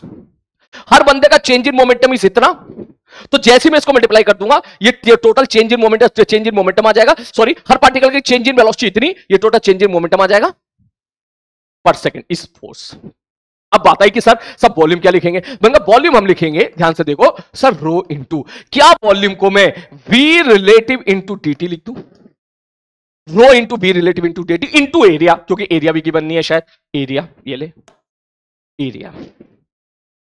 Sir ये कैसे कर दिया, मैंने कहा भाई को बता, डेंसिटी तो डेंसिटी है, वॉल्यूम मतलब डीटी टाइम के लिए बात कर रहे हैं हम लोग, तो डीटी टाइम में कितना वॉल्यूम कवर होगा, डीटी टाइम में मतलब कितने वॉल्यूम के पार्टिकल आके इसके ऊपर टकरा रहे होंगे। तो कहेगा सर जी देखो, अगर ये इसके रेस्पेक्ट में वी रिलेटिव से पार्टिकल मूव कर रहे हैं तो वी रिलेटिव इंटू टी एक काइंड ऑफ थिकनेस टाइप की हो गई। तो उसको अगर मैं एरिया से मल्टीप्लाई कर दूंगा तो क्या बन जाएगा, वॉल्यूम बन जाएगा। मैंने कहा ठीक है भाई साहब, into mass of each particle into 2u plus v upon dt। dt cancel out हो गया। कुल मिला के आपको फोर्स F1 पता चल गया। क्या पता चला भैया, रो a, v रिलेटिव कितना भाई साहब, v plus u into m into 2v plus u। तो कुल मिला के भैया ये जो F1 निकल के आया, ये रो ए एम, ये 2, इनसे कोई लेना देना नहीं, ये सब कांस्टेंट है, v प्लस u आ गया। क्लियर है। उसी प्रकार से पीछे वाले पार्टिकल आए होंगे और पीछे वाले पार्टिकल से ऐसे थप्पड़ मार कर भाग गए होंगे, ऐसे थप्पड़ मारा वापस आ गए, ऐसे थप्पड़ मारा वापस आ गए। इसका मतलब इन्होंने फोर्स लगाया होगा आगे की तरफ F2। तो अब ये काम मुझे दोबारा नहीं करना। अगर मैं फिर से सॉल्व करूंगा तो बस यहां पे u प्लस b की जगह u माइनस b आ जाएगा, और यहां पे जब जब सारी चीजें लिखोगे तो v रिलेटिव इसके लिए, पीछे वाले पार्टिकल्स के लिए u माइनस b होगी। दैट मींस ये रिलेशन आ जाएगा 2 रो a m b minus u। Clear है। ठीक है सर, स्क्वायर भी चल रहा है मेरे को लग रहा है। हाँ square, sorry B plus U का होल स्क्वायर। देख ये बी प्लस यू का होल स्क्वायर, ये व्यू माइनस यू का होल, ये फोर्स आ गया है। क्लियर है। अब इसके बाद आप सवाल देख सकते हो एक एक करके। आओ चेक करते हैं। पहला ऑप्शन रेसिस्टिव फोर्स, इसी को उसने रेसिस्टिव फोर्स बोल दिया। रेसिस्टिव फोर्स क्यों भाई, अगर मैं अपने हाथ को, ये प्लेट है, प्लेट, और यहां पे मोलिक्यूल्स, यहां पे मोलिक्यूल, अगर मैं आगे मूव करा रहा हूं, यही सेम केस हो गया। हाथ को मैं ऐसे ऐसे ऐसे मान के चलो, यहां पर बहुत सारी गैस भरी पड़ी है और हाथ को मैं ऐसे मूव करा रहा हूं अंदर, थोड़ी देर के लिए तू चाहे तो फ्लूइड के से पैसा से मतलब पानी के अंदर हाथ मूव करा रहा है।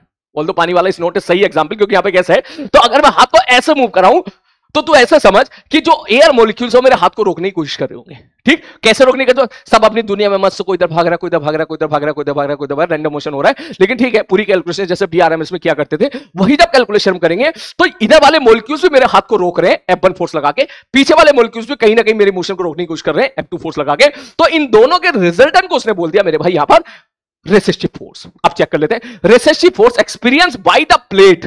इसका मतलब मेरे को दोनों का रिजल्टेंट चाहिए F1 माइनस F2।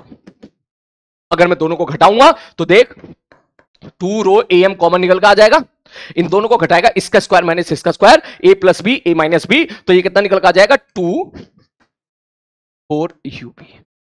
ठीक है सर। अब बताओ ये जो भी फोर्स आ रहा है, ये F नेट आ रहा है, जो भी आ रहा है, F नेट कौन सा, मॉलिक्यूल्स के द्वारा, पार्टिकल के द्वारा, मॉलिक्यूल्स के द्वारा, पार्टिकल के द्वारा। तो आप बोलो किसके प्रोपोर्शनल आ रहा है, सर B के प्रोपोर्शनल आ रहा है। हाँ भैया सही बात है।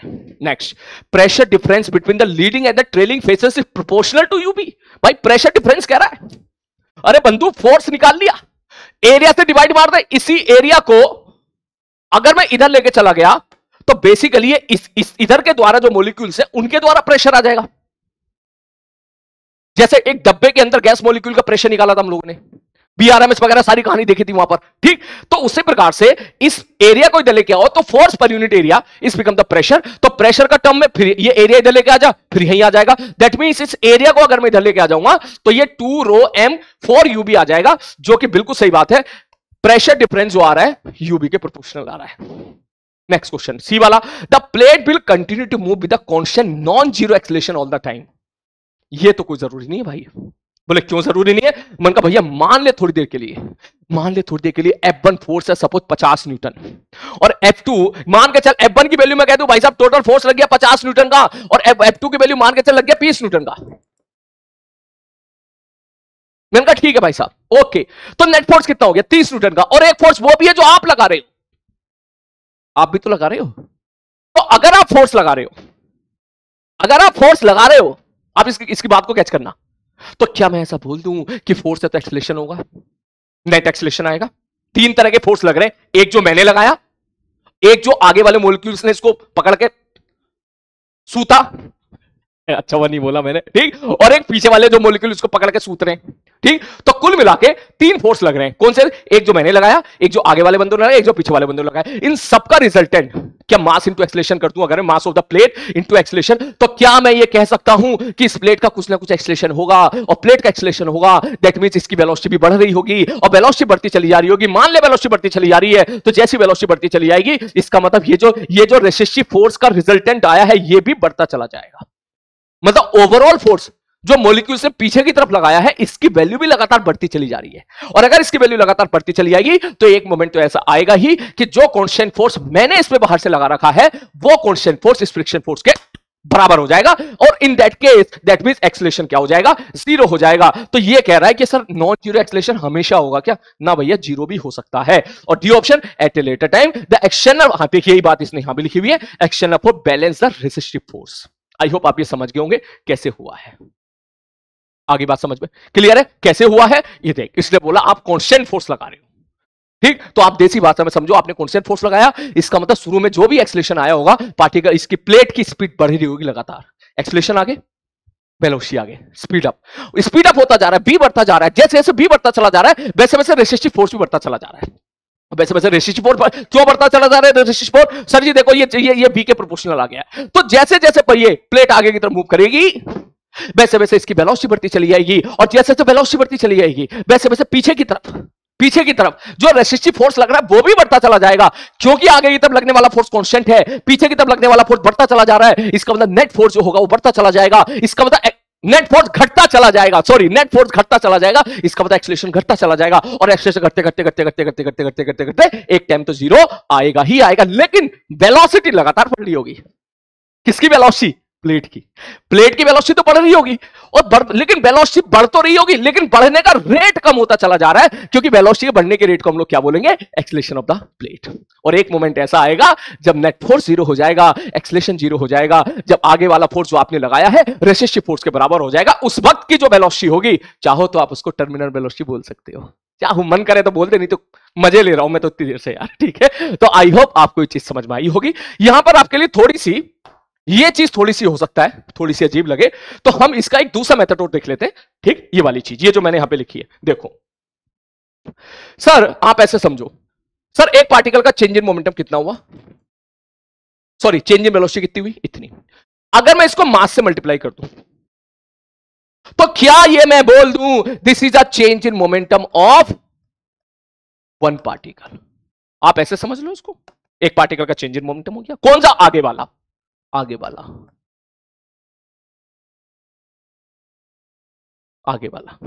ठीक है सर। तो मेरे को क्या चाहिए? मुझे चाहिए फोर्स जो आगे वाले बंदों ने लगाया।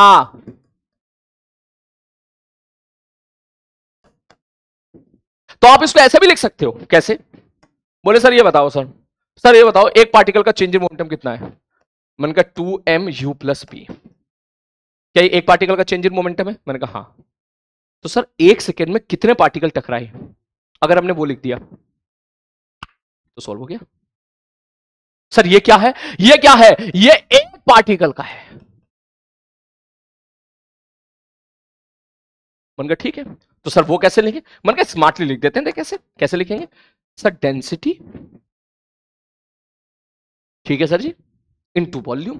तो सर जो ए एरिया की प्लेट आगे मूव कर रही है और उधर से भी पार्टिकल आ रहे हैं यू वेलोसिटी के साथ, और प्लेट भी आगे जा रही है वी वेलोसिटी के साथ, तो आप ऐसा समझो एक सेकंड में कितना कवर कर पाएंगे, कितना वॉल्यूम को कैप्चर कर पाएंगे, आप ऐसे समझो।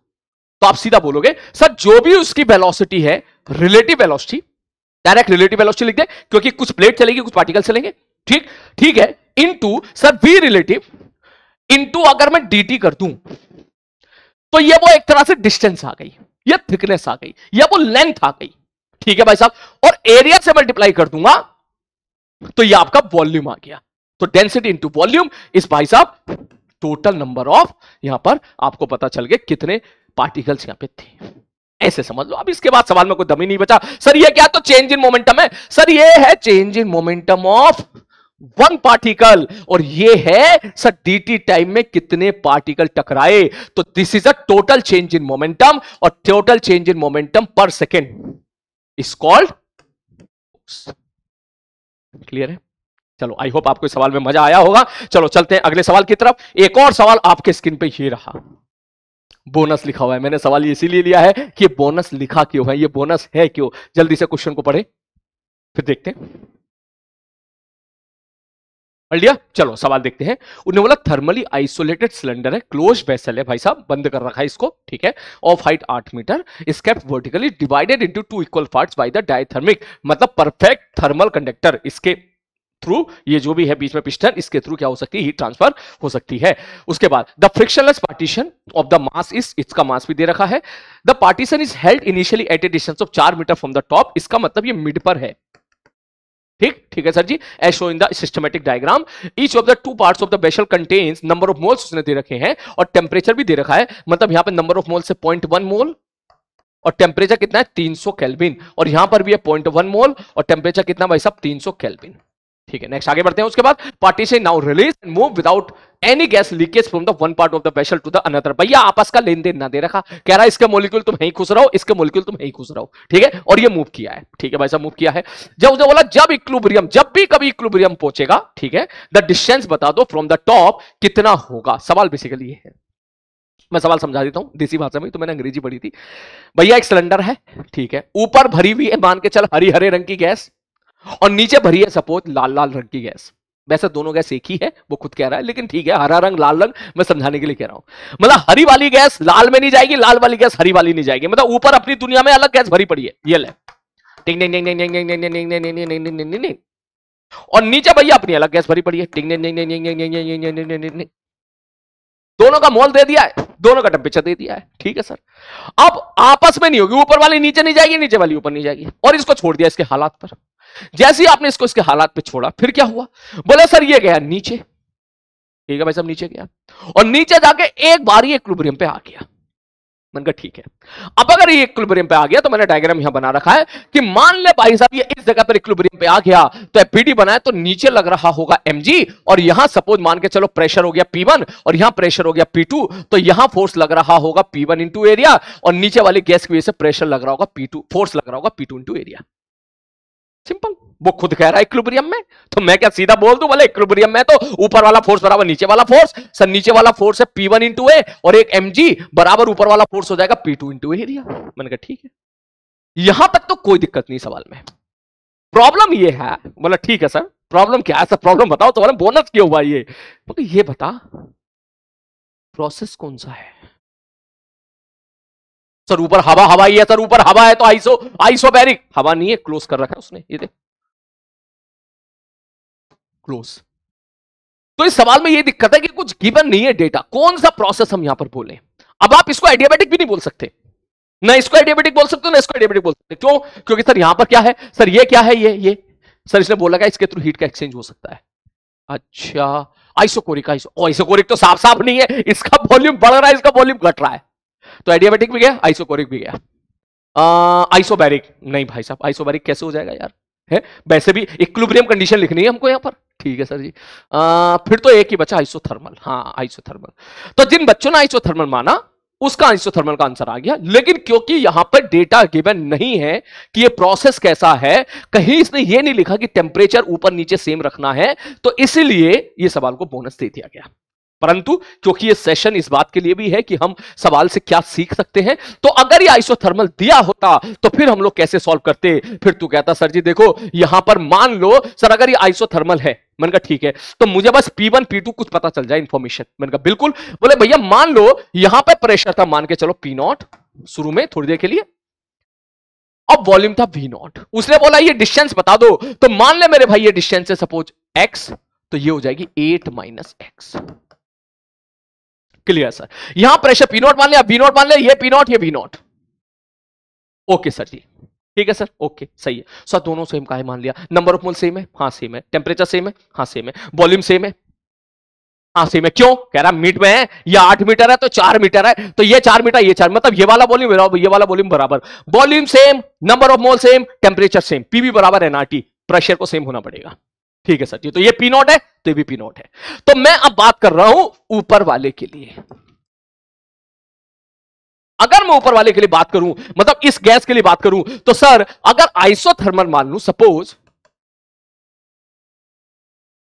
लेट, तो आप बोलोगे सर आइसोथर्मल मतलब प्रेशर टू वॉल्यूम का product constant P0 into V0 बराबर P1 into area into x. और अगर मैं बात करूं नीचे वाले के लिए, तो आप बोलोगे सब P0 इंटू V0 बराबर P2 into area into 8 minus x.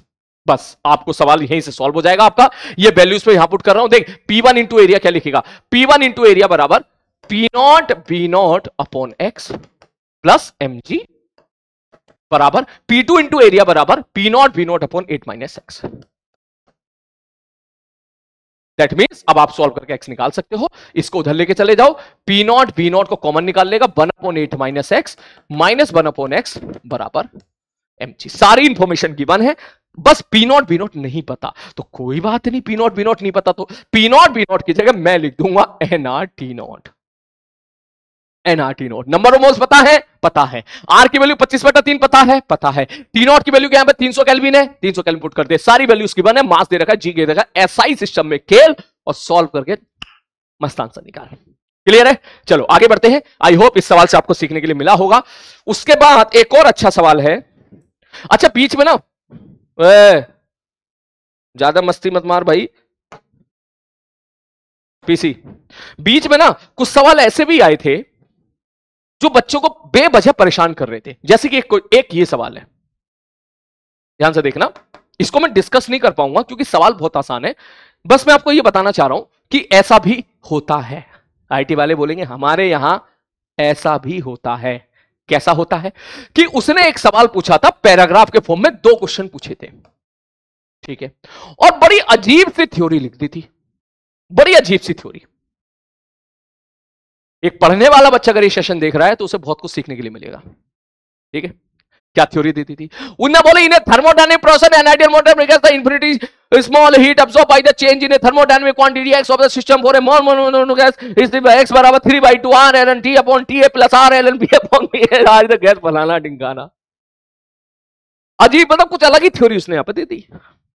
और उसके बाद क्वेश्चन पूछ लिया चाहिए कि भैया टेम्परेचर वर्सेस वॉल्यूम का अगर मैं इतना सिंपल सा डायग्राम बना के दे दूं जिसमें आप बड़ी आसानी के साथ रीड कर पा रहे हो कि यहां से लेके यहां तक कैसा प्रोसेस है, आइसोथर्मल प्रोसेस है, और यहां से लेके यहां तक कैसा प्रोसेस है, आइसोकोरिक प्रोसेस है। यहां से लेके यहां तक अगर आप बात करोगे डेल्टा यू 0 हो जाएगा, work done by gas nRT ln V2/V1 हो जाएगा, और यहां से लेके यहां तक वर्क डन बाय गैस 0 हो जाएगा क्योंकि आइसोकोरिक प्रोसेस है। और यहां से लेके यहां तक अगर आपसे पूछा जाए कि भाई साहब बता दो डेल्टा यू, तो आप लिखोगे NFR डेल्टा T बटे 2, मतलब ईच एंड एवरी इंफॉर्मेशन आप निकाल सकते हो।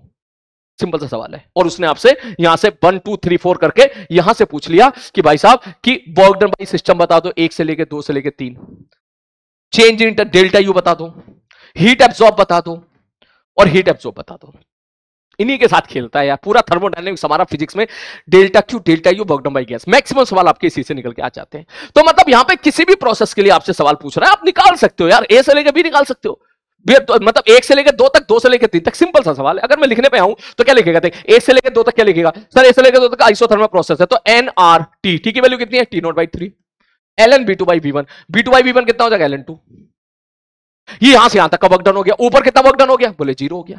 तो 1 से 2 से 3 का वर्क डन कितना हो गया nRT0/3 ln 2। कहीं दिख रहा है क्या, ये दिख रहा है ना, देख ये दिख रहा है, एन नहीं दे रखा, 1 मोल कहीं ना कहीं लिख दिया होगा इसने, कहीं ना कहीं तो लिखा ही होगा, ये लिख दिया, देख ठीक ठीक है सर जी। तो ये वाला ऑप्शन मैच कर गया इसका। दैट मींस अब इसके बाद लिस्ट 1 में अब यहां से आप चेक कर सकते हो कि भाई साहब कौन कौन सा ऑप्शन क्या है। मैं आंसर मैच करा देता हूं। पहला ऑप्शन पी से मैच करा रहे हैं, पहला वाला पी। अब कहां गया, पी क्यू आर एस तो लिखा ही नहीं है, एक मिनट होल्ड कर, रुक जा रुक जा रुक जा रुक जा, क्वेश्चन में कुछ शायद मिस चीजें हैं, एक मिनट रुको। ये है P Q R S T, इस प्रकार से यहां पे लिखा हुआ है, थोड़ा सा मिसप्रिंटिंग हो गया है, ठीक। तो मैं ये कहना चाह रहा हूं इस सवाल में कि ये थ्योरी जो गिवन है ये किसी काम की नहीं है। क्लियर है? तो इस बात का भी ध्यान रखें, पैराग्राफ के सवालों में कभी आप एडवांस का पेपर देने जाएं तो थ्योरी पढ़ें जरूर। ऑब्वियसली 100 में से 90% क्वेश्चन थ्योरी से रिलेटेड होते हैं, 80% क्वेश्चन थ्योरी से रिलेटेड होते हैं, लेकिन 20% क्वेश्चन ऐसे भी होते हैं जिसमें थ्योरी उतनी ज्यादा क्या बिल्कुल काम नहीं आती है। क्लियर है? तो ये मान के भी जाएं, ये पहला सवाल था, उसी प्रकार से उन्होंने दूसरा सवाल पूछ लिया था, उसमें पीवी ग्राफ ऐसा दे दिया था, पी और बी ग्राफ ऐसा दे दिया था। और पहले इस सवाल को मैं सही कर देता हूं, यहां पे ना ये सॉरी यार मिस प्रिंटिंग है, ये 1 2 3 4 लिखा था, ये P Q R S T ऐसे लिखा था, फिर वो मैचिंग करा रहा था। तो हमारा पहला मैच कर गया किससे, पी क्यू से। उसके बाद change in the internal energy निकालोगे, वो किससे मैच कर जाएगा, क्यू से। पता नहीं, आओ चेक कर लेते हैं किससे मैच करेगा। Change in internal energy sir NFR delta T बटे 2, एन की वैल्यू 1, गैस कैसी है मोनोटॉमिक 3 हो गया, आर को आर एन दे डेल्टा टी। सर यहां से यहां तक के बारे में बात कर रहे हो, यहां टेम्परेचर कितना है T0/3, यहां टेम्परेचर कितना है T0, तो कितना आ जाएगा 2T0/3 बटे 2। सर 3 से 3, 2 से तो कैंसिल आउट हो गया, आर T0 आ गया। दैट मींस डेल्टा यू अगर मैं बात करूंगा तो आर T0 मतलब आर के साथ जाएगा। तो पहला वाला जा रहा है पी के साथ, दूसरा वाला जा रहा है आर के साथ, उस हिसाब से आपको सारे ऑप्शन करने होंगे। आगे बात समझ में? सेम सवाल आपका, बहुत ये एडवांस के सवाल है, ये लिखा नहीं है, ठीक है, लेकिन एडवांस के क्वेश्चन सही है। एडवांस के क्वेश्चन देखोगे तो आप यहां से आपको अपने आप पता चल जाएगा कि सर ये प्रेशर है, ये वॉल्यूम है, कौन से ईयर में था ये, रुक मैं भी बताता हूं कौन से ईयर में था। हाँ, ये जे एडवांस 2019 का सवाल है, 6 नंबर का सवाल है। पास समझ मारी, 6 मार्क्स का सवाल था, 3 नंबर ये बहुत ही आसान, और 3 नंबर ये बहुत ही सिंपल। अब तो खुद से कर लेगा, पीवी ग्राफ दे रखा है यार, जे मेंस लेवल का सवाल है, सच बात तो ये कह रहा है। देख कह रहा है बॉगडम बता दो 1 से लेकर 2 से लेकर 3 कितना होगा, भाई 1 से लेकर 2, सर 1 से लेकर 2 बॉगडम कितना हो जाएगा, एरिया अंडर कर, पीवी ग्राफ दे रखा है तो बिना पेंसिल देगा P0 V0। सर 2 से लेकर 3, सर आइसोकोरिक प्रोसेस से 0 हो जाएगा, तो कितना हो जाएगा सर, ये हो जाएगा P0 V0। P0 V0 कितने होते हैं, NR T0। श्यू 8 से मैच कर जाएगा पहला ऑप्शन। कोई मैच कर रहा है, कुछ गलती तो नहीं कर रहा है? खैर गलती कर रहे होंगे तो तू संभाल लेना, तुझे तो आंसर भी अच्छा एक मिनट, P0 V0 बराबर 1/3 R T0।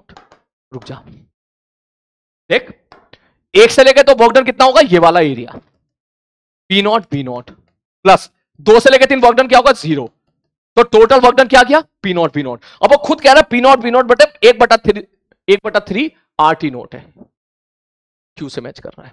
उसी प्रकार change in internal energy, heat absorb, ये वही सवाल है जो सवाल हम लोग क्वेश्चन में जो क्लास में खूब भर भर के करते हैं। बस ये सवाल बेटा मैं इसलिए लेकर आया हूं ताकि आप ये चीज समझ सको। कभी कभी पैराग्राफ डराने के लिए कुछ ऐसी उलूल जुलूल आपके सामने थ्योरी पेश कर देगा, ऐसी थ्योरी पेल देगा, वो देख के तो ये लगेगा सवाल ना हो रहा हमसे, और बाद में पता चला कि सवाल तो बहुत ही आसान थे। सोचिए 3 नंबर के 2 सवाल थे, मतलब 6 नंबर, और अभी ताजा 2019 का सवाल है।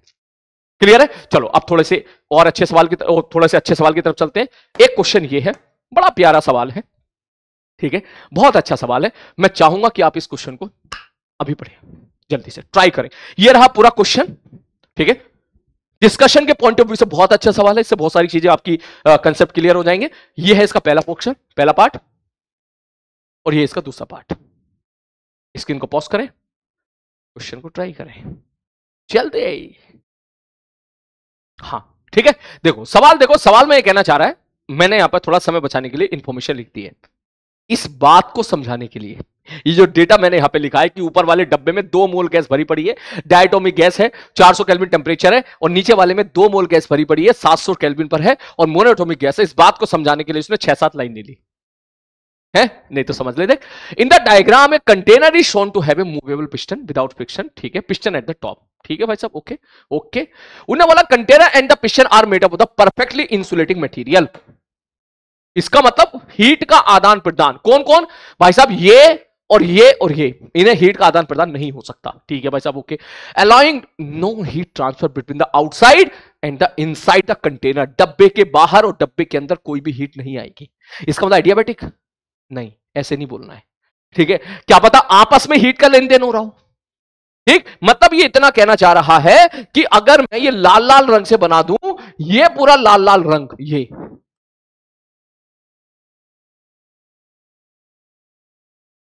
सॉरी, ठीक है, ये पूरा जो लाल लाल रंग है, इससे ना हीट जा सकती है ना इसमें हीट आ सकती है, ठीक ठीक है सर, ओके आगे बढ़ते हैं, okay next.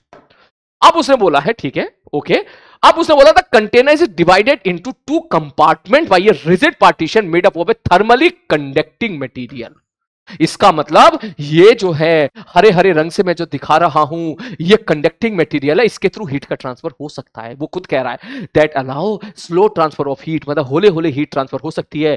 The lower compartment of the container is filled with the 2 mole of ideal gas, वो पूरी कहानी उसने लिख दी है, at 700 kelvin, and the upper compartment is filled with the 2 mole of ideal diatomic gas, 400 kelvin. अब उसने बोला है, क्या बोला है, क्वेश्चन नंबर 1, ये मैंने इंफॉर्मेशन भी लिख दी है, consider the partition to be rigidly fix. भैया इसको कर दिया फिक्स, हरे वाले को इसको कर दिया फिक्स, ठीक है सर जी, फिक्स कर दिया है ताकि ये मूव ना करे। इक्विलिब्रियम जब भी कभी अचीव होगा, final temperature of the gas बता दो कितना होगा। अब सवाल बड़ा मजेदार सवाल है। अक्सर ऐसे सवालों में हमको देखना होता है कि भाई प्रोसेस कौन सा है, प्रोसेस कौन सा है। तो पहली बात तो यह है कि अगर नीचे वाले को फिक्स कर दिया, इसका वॉल्यूम फिक्स हो गई, नीचे वाली जो यहां पर गैस भरी पड़ी है जिसका डिग्री ऑफ फ्रीडम 3 है, जो कि मोनोएटॉमिक गैस है, नीचे जो मोनोएटॉमिक गैस है सर, उसका इसको फिक्स करने का मतलब है यहां पर वॉल्यूम फिक्स हो गया है। और वॉल्यूम फिक्स होने का मतलब है ये आइसोकोरिक हो गया है। ठीक है सर, आइसोकोरिक प्रोसेस, इसका मतलब वर्क डन बाय गैस 0। ठीक है sir, work done by gas 0। तो सर इसमें एडियाबैटिक नहीं बोल सकते क्या? क्यों बोले सर, यहां से तो हीट आ नहीं रही। भाई यहां से तो हीट आ सकती है ना, तो हरे हरा पिस्टन इसके थ्रू हीट आ भी सकती है, जा भी सकती है। तो अगर अपन ध्यान से देखें भाई, ये 700 केल्विन, ये 400 केल्विन, इसका मतलब यहां से ऊपर की तरफ डेफिनेटली हीट जाएगी ड्यू टू टेम्परेचर डिफरेंस। तो नीचे वाला डब्बा तो क्या है, आइसोकोरिक है। ऊपर वाला डब्बा की प्रोसेस क्या है, अभी हमको यह पता लगाना है ऊपर वाली गैस की प्रोसेस कौन सी है। तो पहली बात सर, क्या ऊपर वाले डब्बे को, ऊपर वाली गैस को नीचे से हीट मिल रही होगी? बोले सर हाँ, हीट मिल रही है। तो एडियाबैटिक तो नहीं है। ठीक है सर जी, ओके। सब ऐसे ही चारों टेम्परेचर पूछ रहा है, अलग अलग टेम्परेचर दे दिया। आइसोथर्मल भी नहीं है। मैंने कहा ठीक है। सब पिस्टन ऊपर मूव करेगा, वो खुद कह रहा है, इसका मतलब वॉल्यूम चेंज होगा। आइसोकोरिक भी नहीं है, बचा कौन, आइसोबारिक। तो क्या आइसोबारिक है? यस, क्योंकि ऊपर है हवा हवाई, ऊपर है पी नॉट, ऊपर है हवा हवाई, तो प्रोसेस जो होगी इसकी क्या हो जाएगी, आइसोबैरिक। अगर किसी को फील नहीं आई आइसोबैरिक कैसे हुआ है, तो क्लास का ये वाला कंसेप्ट याद करो, जब हमने यहां पर हीटर लगा दिया था और यहां पे पिस्टन को होले होले होले होले मूव किया था, होले होले। याद करो, जब हमने वाली चीज की थी तो आप याद कीजिए, जैसे आपने पिस्टन को आगे मूव किया था, पिस्टन कभी यहां पर पहुंचा था, तो भाई साहब यहां आप हीटर से हीट प्रोवाइड कर रहे थे और ये पिस्टन आगे की तरफ मूव कर रहा था, ये एक्सपेंड हो रहा था। तो इन दैट केस ये प्रोसेस कैसा था, आइसोबैरिक। समझ मारी बात? आप ऐसे भी बोल सकते हो सर आइसोबैरिक कैसे हो गया सर। मैंने कहा आइसोबैरिक कैसे हो गया, देख ये होले होले मूव कर रहा है पिस्टन, हाँ सर, तो इस पर नेट फोर्स मतलब होले होले मूव कर रहा है, चेंजिंग काइनेटिक एनर्जी 0, या होले होले मूव कर रहा है तो इसका मतलब सीधा नेट फोर्स 0 बोलते, अप्रोक्सीमेटली 0, एक्सेलरेशन 0, आगे वाला फोर्स बराबर पीछे वाला फोर्स। तो अगर मैं यहां लिखूंगा pressure by the gas, P gas है तो पी गैस इंटू एरिया, इतना फोर्स आगे लगेगा। तो इधर अगर हवा है तो पी नॉट इंटू ए, इतना फोर्स पीछे लगेगा। दैट मींस आगे वाला फोर्स बराबर पीछे वाला फोर्स। सर इसको इसके बराबर करोगे, एरिया एरिया कैंसिल आउट, तो अंदर का जो गैस का प्रेशर है वो पी नॉट के बराबर हो जाएगा, क्योंकि बाहर सराउंडिंग है, बाहर हवा है, तो इसका मतलब गैस का जो प्रेशर होगा वो पी नॉट के बराबर हो जाएगा। बात समझ में आ रही है? हाँ, अगर मैं यहां पर स्प्रिंग वगैरह लगा देता, जैसे कि पहला सवाल था आज के सेशन का, ठीक, जे एडवांस का जो गड़बड़ वाला सवाल था, तो फिर ये आइसोबैरिक ना रहता, क्योंकि फिर स्प्रिंग कंप्रेस हो रहा होता, जैसे जैसे आगे जाता वैसे वैसे स्प्रिंग कंप्रेस होता चला जाता, तो स्प्रिंग फोर्स बदलता चला जाता। इन दैट केस फिर वो आइसोबैरिक नहीं बोलते, लेकिन अभी तो बोल सकते हो। तो सर इस केस में उस केस में अंतर क्या है? मैंने कहा सेम तो है, यहां मैं हीट दे रहा हूं हीटर के माध्यम से और ये पिस्टन आगे जा रहा है और ये हो रहा है एक्सपेंड, यहां पर हीट मिल रही है नीचे से और ये पिस्टन ऊपर जा रहा है, हो रहा है एक्सपेंड। ठीक है सर। सर डिटेल तो आपने पूरी एक्सप्लेन कर दिया, और सवाल कैसे करें? मैंने कहा आजा सवाल देखते हैं। उन्हें वाला consider partial two rigidly fix so that when the equilibrium is achieve final temperature of the gas will be. कैसे निकाले final temperature of the gas? इसका मतलब दोनों तरफ, ठीक है सर। कैसे निकाले सर? सर उसने बोला है कि ये क्या है, उसने बोला है कि ये क्या है, उसने बोला है कि भाई साहब ये बीच का जो सेपरेटर है ये भाई साहब अपने थ्रू हीट भी ट्रांसफर कर सकता है, और अगर ये अपने थ्रू हीट भी ट्रांसफर कर सकता है तो ये तो हीट ट्रांसफर करेगा जब जब इसको इधर उधर टेंपरेचर में डिफरेंस दिखेगा, ये हीट का फ्लो कराएगा। कब तक?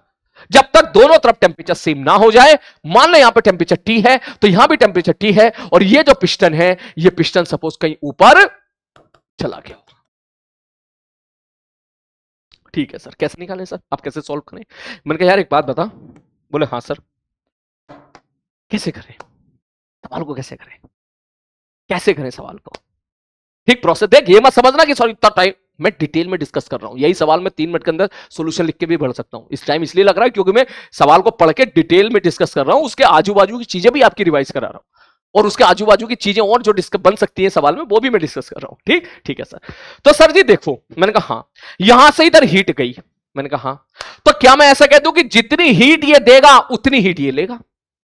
मतलब सर डेल्टा क्यू ऊष्मा, समझ रहा है ना, ऊष्मा का लेन देन, दी गई ऊष्मा बराबर ली गई ऊष्मा। मैं यही लिख देता हूं, डेल्टा क्यू दी गई ऊष्मा बराबर डेल्टा क्यू।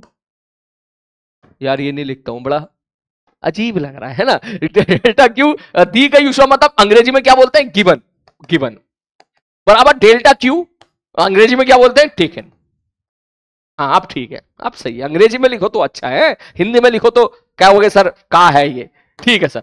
तो सर ये ऊष्मा कितनी देगा नीचे वाला डब्बा, तो अगर मैं इसके लिए फर्स्ट लॉ लगाऊं नीचे वाले के लिए, आप सीधा बोलोगे सर डेल्टा क्यू बराबर delta U plus delta W. Sir ये तो आइसोबैरिक है, सॉरी आइसोकोरिक है, वॉल्यूम फिक्स है, तो वर्क डन बाय गैस हो गया जीरो। तो ये जो हीट दे रहा होगा वो किसके बराबर हो जाएगा, डेल्टा यू के। तो इसके लिए मैं डेल्टा यू लिखूंगा एन एन एफ आर नफरत बते दो, N F R delta T. Magnitude लिख रहा हूं 700 माइनस टी, फाइनल टेम्परेचर मान ली टी हो गया बटे 2 इक्वल टू डेल्टा क्यू। ये कितना लेगा, इसने तो दे दी इतनी ऊष्मा, ये जितना लेगा वो यही होगा। तो ये ऊपर वाला तो आइसोबैरिक प्रोसेस है, और आइसोबैरिक प्रोसेस के लिए आप डेल्टा क्यू, इसके लिए आप डेल्टा क्यू सीधा लिख सकते हो एन सीपी डेल्टा टी। चाहो तो आप delta Q delta U plus delta V करके, delta U plus delta W करके लिखो, वहां से भी सेम आंसर है। या फिर आप for isobaric process you can say that the heat delta Q कितना होता है, एनसीपी डेल्टा टी। तो चाहो तो वो लिख ले, जरा वैल्यू पुट करते कितना होगा, एन की वैल्यू कितनी ऊपर 2, सीपी क्या होगा सीपी, अरे सर सीपी क्या है सर, ये कौन सा गैस है, ये गैस है डायटोमिक गैस, ये वाली, ये डायटोमिक। तो सर सीपी बराबर होता है सीबी प्लस आर। सीबी कितना होगा, F R by two, 5 R by two plus R, that means 7 R by to.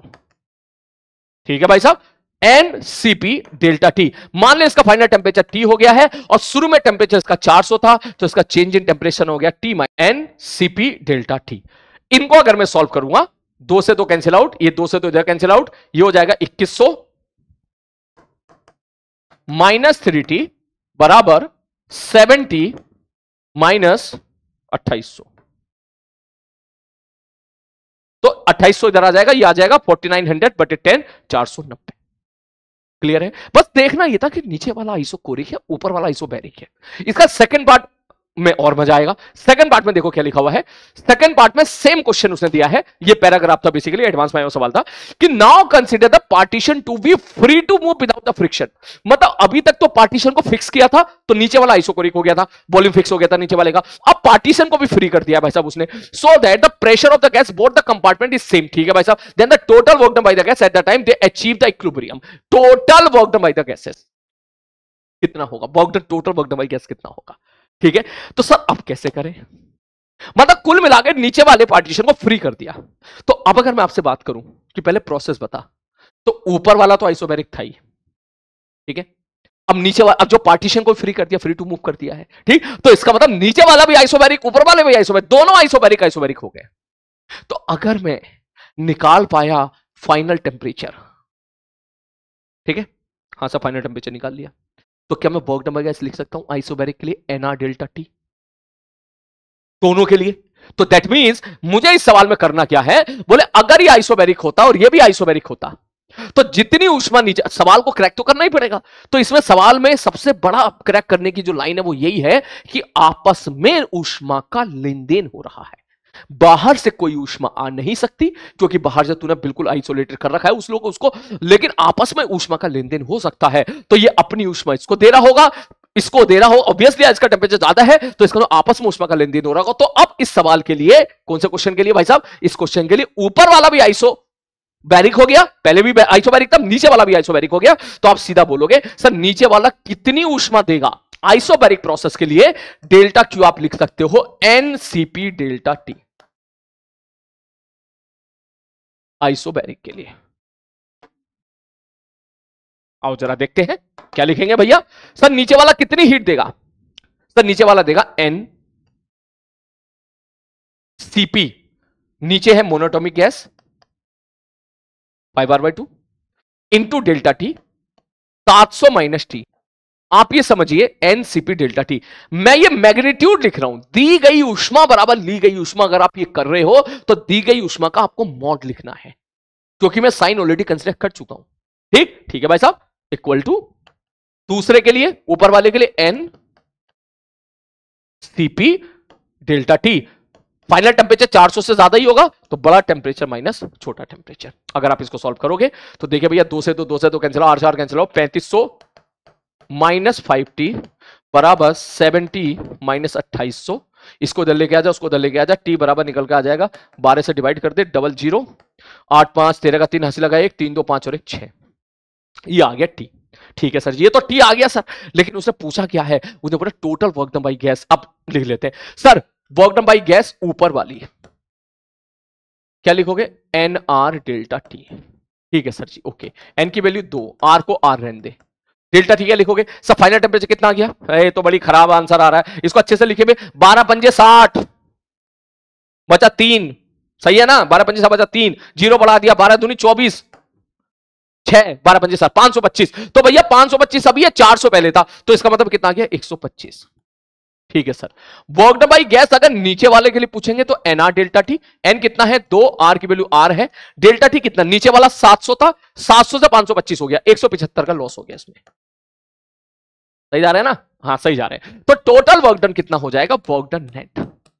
आप सीधा बोलोगे सर दोनों को जोड़ दो, सर 2r कॉमन निकल गया, सर 175 में से गया कि 125 गया, माइनस मतलब दोनों को जोड़ोगे माइनस 50 आ जाएगा, तो ये आ जाएगा -100r, -100r। D option is correct option. I think इस सवाल से आपको सीखने के लिए मिला होगा, क्लियर है। चलो भाई साहब, ये रहा, ये क्वेश्चन अक्सर ऐसा है जो मतलब बच्चे जो ऑफलाइन क्लास में होते हैं अक्सर उनको डाउट रहता ही रहता है, क्लास में डाउट आता ही आता है, और थोड़ा सा डरावना टाइप का क्वेश्चन है, प्रेजेंटेशन थोड़ा सा ऐसा है कि देख के डर लग जाता है, लेकिन है सवाल बहुत ही मतलब उतना ज्यादा आसान भी नहीं है, लेकिन बहुत सारे कंसेप्ट इसमें जो है मर्ज हो रहे हैं, लेकिन इंटरेस्टिंग है। तो आओ इस सवाल की तरफ देखते हैं, और जब एक बार आप प्रॉपर डिस्कशन इसका देख लेंगे तो आई थिंक आपको लगेगा कि सवाल तो आसान ही था। चलो शुरू करते हैं। सवाल में ऐसा बोला गया है कि बोला as shown systematically in the diagram the two vessel contain water solution at temperature T। भैया इधर और इधर वाटर सॉल्यूशन है, इसका मतलब हो सकता है केमिस्ट्री इन्वॉल्व हो सकती है, सॉल्यूशन वाला नाम इसमें टर्म आ गया है, तो केमिस्ट्री का सॉल्यूशन चैप्टर का कुछ ना कुछ हो सकता है इस्तेमाल हो। ठीक है, अब उसने बोला है ऑफ पोटेशियम परमैंगनेट, ठीक है भाई साहब, एट डिफरेंट कंसंट्रेशन N1 और N2। भाई साहब बेसिकली उसने क्या किया, दोनों साइड जो है अलग अलग कंसंट्रेशन से ये कुछ कहानी कुछ डरावनी तौर पर आपके सामने पेश करिए, ताकि आप डर जाओ पोटेशियम परमैंगनेट देख के और पहली 2 लाइन पढ़ के सवाल छोड़ दो। ठीक, कोई बात नहीं भैया। इस सवाल में इसने बोला है भाई साहब दोनों तरफ कंसंट्रेशन अलग अलग है, क्योंकि हम फिजिक्स वाले हैं, हम फिजिक्स वाले हैं, हम सब फिजिक्स वाला है। ठीक है तो हम फिजिक्स में क्या खेलते हैं, हम सब खेलते हैं फिजिक्स में डेफिनेशन के साथ, कि भैया आप हमको पहले डेफिनेशन बता दो। ठीक है, तो कंसंट्रेशन आप केमिस्ट्री में दिमाग लगाओ, केमिस्ट्री वाला दिमाग लगाओ, वो दिमाग लगाने से पहले यहां पर आई थिंक केमिस्ट्री की डेफिनेशन छोड़ के, सॉरी जो फिजिक्स में हमें डेफिनेशन इस्तेमाल करती है, कंसंट्रेशन की डेफिनेशन उन्होंने यहां पर दे दी है कि N1 N2 कंसंट्रेशन तो है, लेकिन कंसंट्रेशन का मतलब है मॉलिक्यूल पर यूनिट वॉल्यूम। आप समझो, फिजिक्स में हम लोग डेफिनेशन के हिसाब से खेलते हैं, आप हमको डिफाइन कर दो। ठीक है, आप जो चीज हमको डिफाइन कर दोगे हम उस हिसाब से खेलेंगे। ठीक ठीक है सर जी, हो गए। तो बहुत सारे एग्जांपल्स हैं जिनका एक्चुअल मतलब दूसरे सब्जेक्ट में कुछ और होता है, लेकिन फिजिक्स में कुछ और होता है। जैसे फ्री फॉल एक एग्जांपल है। फ्री फॉल सबको लगता है, फ्री फॉल का मतलब किसी जिस बच्चे को फिजिक्स नहीं आती होगी, आप उससे बोलो फ्री फॉल क्या होता है, वो अंग्रेजी को तोड़ के बताएगा। फ्री मतलब फ्रीली छोड़ दिया, फॉल मतलब गिरा दिया। लेकिन फिजिक्स में हम लोगों ने कैसे डिफाइन किया, any motion which is under the effect of the gravitational field. ठीक, तो इसका मतलब अगर आप पार्टिकल को नीचे छोड़ देते हो ये भी फ्री फॉल है, ऊपर फेंक के मारते हो ये भी फ्री फॉल है। सैटेलाइट मोशन gm1m2/r² बराबर mv²/r, इसको भी आप फ्री फॉल बोल सकते हो। तो डेफिनेशन का खेल है कि हम लोग फिजिक्स में क्या डिफाइन कर रहे हैं। तो भैया इन्होंने ये बोल दिया कि आप केमिस्ट्री में कंसंट्रेशन कुछ भी पढ़े हो, हमें उससे मतलब नहीं है। ये कह रहा है हमारे यहां तो ऐसा ही होता है। इस सवाल में कंसंट्रेशन का मतलब उसने बोल दिया है, अगर स्मॉल एम से रिप्रेजेंट कर रहे हैं, दिस इज बेसिकली मॉलिक्यूल पर यूनिट वॉल्यूम। बात समझ में आ गई, क्लियर है। अब यहां पे थोड़ा कंफ्यूजिंग ये है कि एन को अक्सर हम लोग नंबर ऑफ मोल बोलते हैं, पीवी बराबर एनआरटी। ठीक, यहां उसको ये N1 N2 से आपको कंफ्यूज करना चाह रहा है, लेकिन यहां पर कंसंट्रेशन की डेफिनेशन इन्होंने बोल दी है नंबर ऑफ मॉलिक्यूल पर यूनिट वॉल्यूम। तो आपको ये सवाल इसी डेफिनेशन के हिसाब से सॉल्व करना है। मतलब समझ गए ना, ये सवाल खुद कह रहा है कि हमारे यहां ऐसा ही होता है। ठीक है सर जी, ओके। इसका मतलब यहां पर अगर उसने सपोज यहां पर कंसंट्रेशन N1 दे दी, यहां पर कंसंट्रेशन N2 दे दी, तो अगर मेरे को जरूरत पड़ेगी तो हम नंबर ऑफ मॉलिक्यूल्स हम लिख पाएंगे। कैसे लिख लेंगे सर, नंबर ऑफ मॉलिक्यूल्स बराबर लिख सकते हैं नंबर ऑफ मॉलिक्यूल्स, अगर जरूरत पड़ेगी तो लिख सकते हैं कंसंट्रेशन इनटू वॉल्यूम। अगर जरूरत पड़ी तो। आगे बढ़ते हैं सवाल में, ठीक है भाई साहब। वो कहना चाह रहा भाई साहब डेल्टा एन एन वन जो है delta N equal to N one minus N two, हाँ ठीक है, बात मत बताओ, इसे very very less than N one, ठीक है। When they are connected by a tube of small length L, अच्छा एक एल लेंथ की ट्यूब है उससे कनेक्टेड कर दिया है, ठीक है भाई साहब, okay. And cross section area S, अच्छा इसका क्रॉस सेक्शन एरिया भी दे दिया ट्यूब का, बहुत ही बढ़िया। मतलब नेक्स्ट पेज पे अगर मैं बताऊं तो यहां पर एक छोटी सी ट्यूब लगाती है, क्लियर है, ठीक है सर जी, ओके ओके। पीछे आगे बढ़ते हैं। उसके बाद क्या बोला सवाल में कहां थे, ठीक है एरिया, ठीक है भाई साहब। क्रॉस सेक्शन एरिया एस के मैनोफोर start diffuse from left to the right vessel through the tube. तो भाई साहब यहां के जो भी मॉलिक्यूल्स हैं वो उधर डिफ्यूज होना स्टार्ट हो गए, ठीक। इस तरफ कंसंट्रेशन ज्यादा है, ये खुद कह रहा है कि भाई साहब N1 जो है ज्यादा है, कोई बात नहीं, आगे बढ़ते हैं। इसके बाद अब उसने बोला कंसीडर द कलेक्शन ऑफ, यहां तक पढ़ लिया भाई साहब, पढ़ लिया भाई साहब, ठीक है। Consider the collection of molecule to behave as a dilute ideal gas, मतलब आइडियल गैस वाली कंडीशन आप यहां लगा सकते हैं। And the difference in the partial pressure in the two vessel causing the diffusion, मतलब वो चीजों को कहीं ना कहीं आपको आसान बनाने के लिए चीजें एक्सप्लेन कर रहा है। वो ये कह रहा है भाई साहब दोनों तरफ प्रेशर का डिफरेंस आएगा, ऑब्वियसली यार, डेफिनेटली इधर और इधर दोनों तरफ प्रेशर सेम नहीं होगा, प्रेशर अलग अलग होगा। उन प्रेशर के अलग अलग होने की वजह से जाहिर सी बात है, अगर मैं सपोज फॉर एन ऑब्जर्वेशन इतने सारे मॉलिक्यूल को पकड़ लेता हूं तो इधर प्रेशर सपोज P1 है और इधर प्रेशर सपोज P2 है, तो जाहिर सी बात है P1 P2 अलग अलग है, तो इनकी वजह से फोर्सेस लगेंगे, फोर्स आएगा जिसकी वजह से एक तरीके से डिफ्यूजन हो रहा है। इस बात को वो यहां समझाने की कोशिश कर रहा है, वो यही बात कहना चाह रहा है यहां पर कि consider the collection of molecule to behave as ideal gas and the difference in the partial pressure at the two vessel causing the diffusion, ठीक है। The speed v of a molecule is limited by the viscous force minus beta b on each molecules. मतलब इसने एक चीज और add कर दी कि भाई साहब अगर एक पार्टिकल, अगर एक मॉलिक्यूल भाग रहा है चुक चुक चुक चुक चुक चुक चुक v वेलोसिटी के साथ, तो उस पर पीछे की तरफ फ्रिक्शन जैसा फोर्स लग रहा है, फ्रिक्शन वाला फोर्स लग रहा है, ऐसे समझ लो, विस्कस फोर्स लग रहा है। अगर वो आगे भाग रहा है तो मतलब इसी सवाल में उसने एक तरीके से विस्कस फोर्स और ऐड कर दिया, देसी भाषा में बोलूं उसने फ्रिक्शन और दे दिया। मगर अच्छी बात यह कह रहा भाई एक मॉलिक्यूल पे जो फ्रिक्शन लगेगा वो माइनस बीटा इंटू वी लगेगा, अगर उसकी वेलोसिटी किसी इंस्टेंट पर v है तो। बन गया, ठीक है, चलो आगे बढ़ते हैं, ठीक है। Where beta is a constant, अच्छा नेग्लेक्टिंग ऑल टर्म्स, उसने बोला सब कुछ अगर जरूरत पड़े तो नेग्लेक्ट कर देना। अब उसने 4 केसेस पूछ लिए, आई होप आपको सवाल समझ में आ गया होगा। एक डब्बा, दूसरा डब्बा, बीच में बंबू, ठीक है, बंबू की लेंथ छोटी दे रही है, इस तरफ जो है कंसंट्रेशन N1, इस तरफ कंसंट्रेशन N2, N1 ज्यादा है N2 से, इधर से N1 है, इधर N2 है, तो N1 से N2 की तरफ क्या हो रहे हैं आपके मॉलिक्यूल्स, क्या कर रहे हैं, डिफ्यूज हो रहे हैं। इधर प्रेशर कुछ और होगा, इधर प्रेशर कुछ और होगा, उस प्रेशर डिफरेंस की वजह से कुछ ना कुछ फोर्स आएगा। और ईच मॉलिक्यूल की अगर कभी किसी इंस्टेंट पे वेलोसिटी v है तो उस पर विस्कस फोर्स, फ्रिक्शन वाला फोर्स आपको लगाना पड़ेगा in the opposite direction of its velocity, जिसकी वैल्यू होगी बीटा इंटू वेलोसिटी। इतनी इंफॉर्मेशन की बने पूरी सारी कहानी की। अब सवाल को देखते हैं। द फोर्स कॉसिंग, उसने पूछा the force causing the molecule to move across the tube, कह रहा भाई साहब वो फोर्स बताओ तो जिसकी वजह से ये मॉलिक्यूल्स इस तरफ मूव कर रहे हैं। इसका मतलब वो विस्कस फोर्स के बारे में जानना नहीं चाह रहा है, वो जानना चाह रहा है इस P1 और P2 की वजह से, प्रेशर डिफरेंस की वजह से लगने वाला जो फोर्स है। तो अगर मैं P1 निकाल लूं और मैं P2 निकाल लूं तो क्या मैं सीधा बोल सकता हूं कि सर जो फोर्स आएगा वो आ जाएगा pressure difference P1 minus P2 into area, या डेल्टा P इंटू एरिया।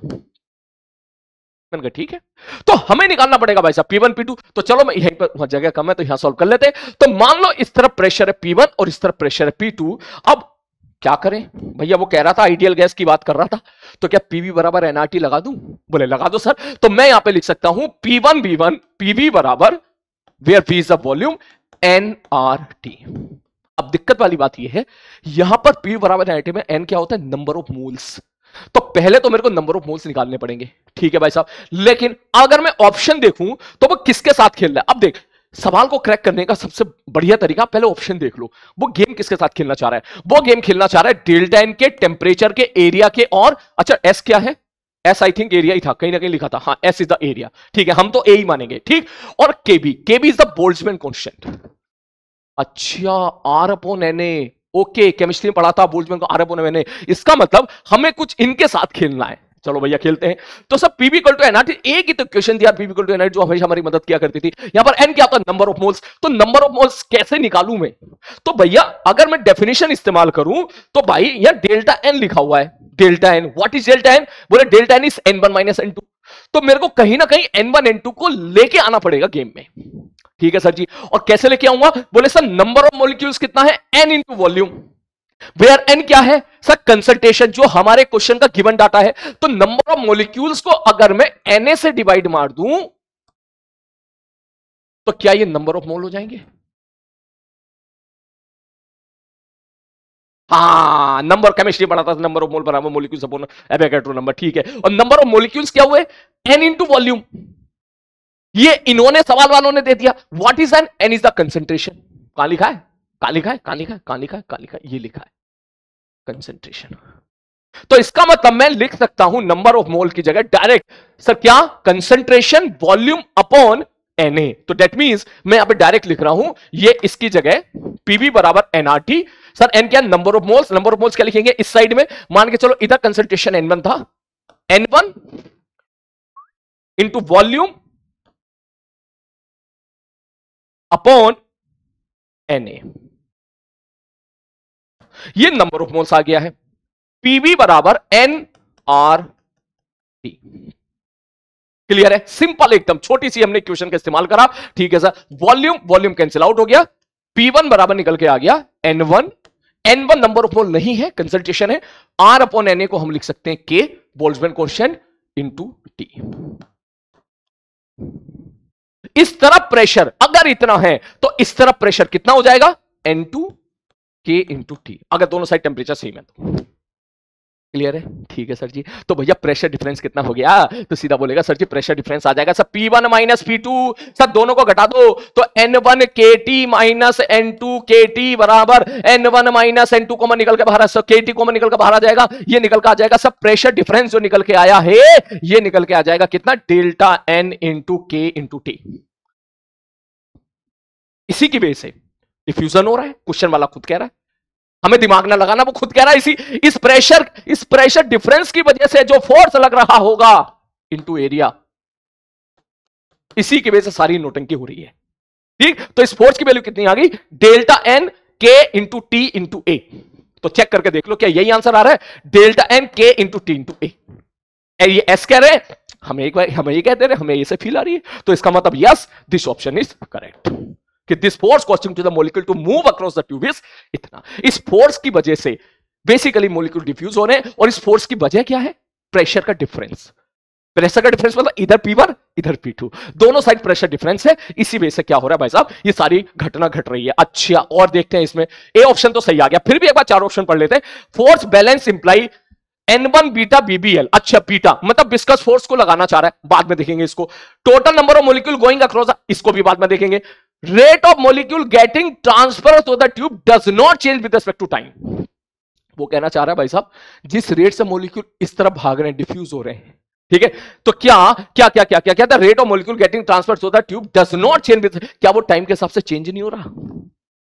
तो भाई तुम एक बात बताओ, यहां से जो भी आ रहा है, यहां से जो भी हमने देखा यहां पे, ये फोर्स जो भी आया है, यहां पे जो भी फोर्स आ रहा है, ये किस पे डिपेंड कर रहा है? डेल्टा एन पे डिपेंड कर रहा है।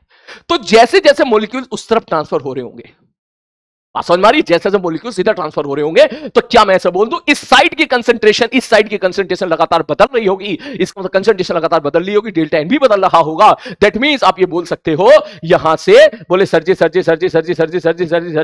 ये जो फोर्स है, ये फोर्स भी लगातार क्या हो रहा होगा मेरे भाई? बदल रहा होगा।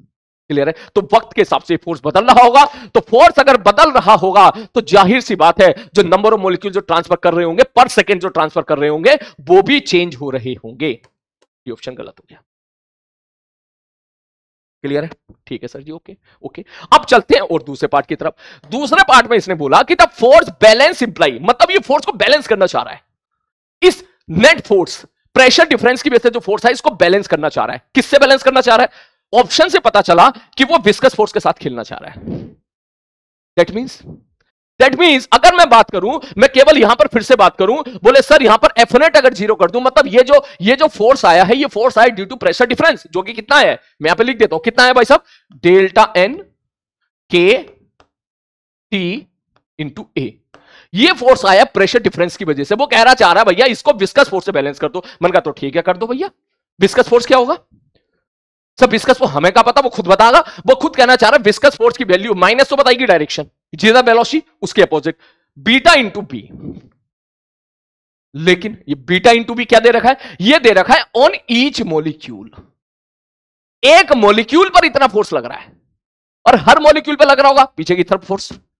तो अगर मैं नेट फोर्स बात करूं तो आप सबको जोड़ दोगे, तो इसका मतलब एक मॉलिक्यूल पर इतना फोर्स, तो टोटल फोर्स के लिए क्या मैं इसको मल्टीप्लाई कर दूं नंबर ऑफ मॉलिक्यूल से? अच्छा बिल्कुल कर दो नंबर ऑफ मॉलिक्यूल से। और नंबर ऑफ मॉलिक्यूल कितना होगा सर? नंबर ऑफ मॉलिक्यूल ये क्या है sir? Number of molecule. Sir number of molecule के बारे में बात करो तो कितना आ जाएगा? n into volume, where n is the concentration.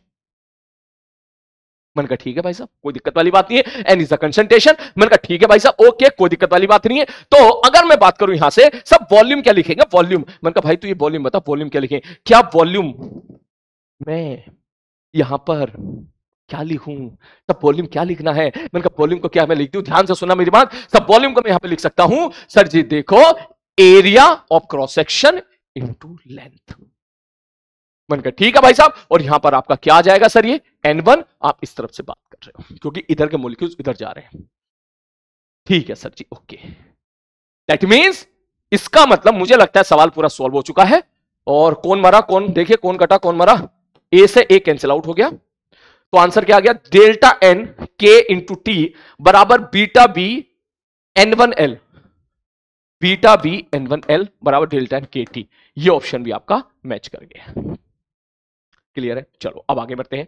उसने बोला सर ये वाला पार्ट तो हो गया क्लियर। उसने बोला है अब मेरे हिसाब से ए बी और सी डी हो गया। अब सी को करेक्ट करना है। Total number of molecules going across the tube पर सेकंड बता दो कितना होगा। अब कैसे करें भाई साहब? सर जी डेफिनेशन में राज छुपा हुआ है। Sir total number of molecule कितना है? Sir number of molecules n into volume. तो इसका मतलब आप लिख सकते हो सर n इंटू वॉल्यूम अगर मैं कर दूं तो टोटल नंबर ऑफ मॉलिक्यूल्स मिल जाएगा। लेकिन वो क्या जानना चाह रहा है? वो जानना चाह रहा है पर सेकेंड। इसका मतलब हमें चाहिए ये पर सेकेंड का, हमें डाटा पर सेकेंड चाहिए। कंसेंट्रेशन इंटू वॉल्यूम पर सेकंड चाहिए। मैंने कहा ठीक है भाई साहब। तो अगर मैं इसको सॉल्व करूं सर ये तो हो गया आपका n1, कोई दिक्कत वाली बात नहीं है, इधर से उधर जाने वाले हैं सब। वॉल्यूम पर सेकंड अगर बेसिक फ्लूइड मैकेनिक्स आपने पढ़ा हो तो वॉल्यूम पर सेकंड आप लिख सकते हो एरिया इंटू वेलोसिटी। ठीक, that means area of cross section into velocity. DV by D T fluid mechanics में पढ़ा करते थे, एरिया इंटू वेलोसिटी। या इसको ऐसे समझा करते थे, ऐसे समझो सपोज कोई एक फ्लूइड है वी वेलोसिटी के साथ जा रहा है किसी ट्यूब में, ठीक है? तो टी टाइम में कितना चलेगा? सपोज dt टाइम में कितना चलेगा? v into D T length चलेगा। उसको एरिया से मल्टीप्लाई कर दें तो प्रॉपर वॉल्यूम आ जाएगा। तो वॉल्यूम कितना हो गया? Area into V D T. ठीक, ये छोटा सा वॉल्यूम आ गया। तो अगर मैं दोनों साइड टाइम के रेस्पेक्ट में डिफरेंशिएट कर दूं, dt से डिवाइड मार दूं, तो इधर हो जाएगा d वॉल्यूम बाई dt। तो इधर क्या आ जाएगा? इधर आ जाएगा area into velocity into dt upon dt। dt cancel out, तो d वॉल्यूम बाई dt बराबर एरिया इंटू वेलोसिटी आ जाएगा। दैट मींस ये हमारा आंसर आ चुका है सर। इसका आंसर हो गया है n1 into a into v। अब दिक्कत की बात यह है ये ससुरा मैच ही ना कर रहा, तो इसका मतलब हमें इस फॉर्म में आंसर लेके आना, इसके बाद आपकी मैथमेटिक्स है। ठीक, तो चलो थोड़ी सी मैथमेटिक्स खेलते हैं। मैथमेटिक्स कौन कौन सी चीज लेके आनी है चेक करो भाई साहब। देखो भैया मुझे लग रहा है, ठीक है ओके, हमको लग रहा है कि यहां से n1 की वैल्यू पटक देते हैं, क्योंकि आंसर में डेल्टा n दे रखा है, डेल्टा n तो हमारा यहां पर है, तो यहां से n1 की वैल्यू पटक देते हैं। यहां से n1 की वैल्यू पटकते, n1 कितना होगा भाई साहब? डेल्टा n के टी n1 बटे बीटा इंटू वेलोसिटी। मैथ्स है टेंशन मत लिए, बटे n। ये n1 आ गया इंटू एरिया इंटू वेलोसिटी। ठीक है सर जी, टपाश कैंसिल आउट। तो क्या रिजल्ट जा रहा है? डेल्टा n के टी ए, एक वो s कह रहा है, बटे beta l। Yes, C option is also correct. Clear है? आई होप आपको सीखने के लिए कुछ तो मिला होगा सवाल से। ठीक है, एग्जाम में ऐसे सवाल अक्सर बच्चे, बहुत ही कम बच्चे ऐसे सवाल कर पाते हैं। ठीक है, कोई इस प्रकार का क्वेश्चन प्रैक्टिस करके चला गया तो भी जो है थोड़ा उसके लिए मुश्किल होता है, लेकिन ये मुश्किल सवालों में से एक है।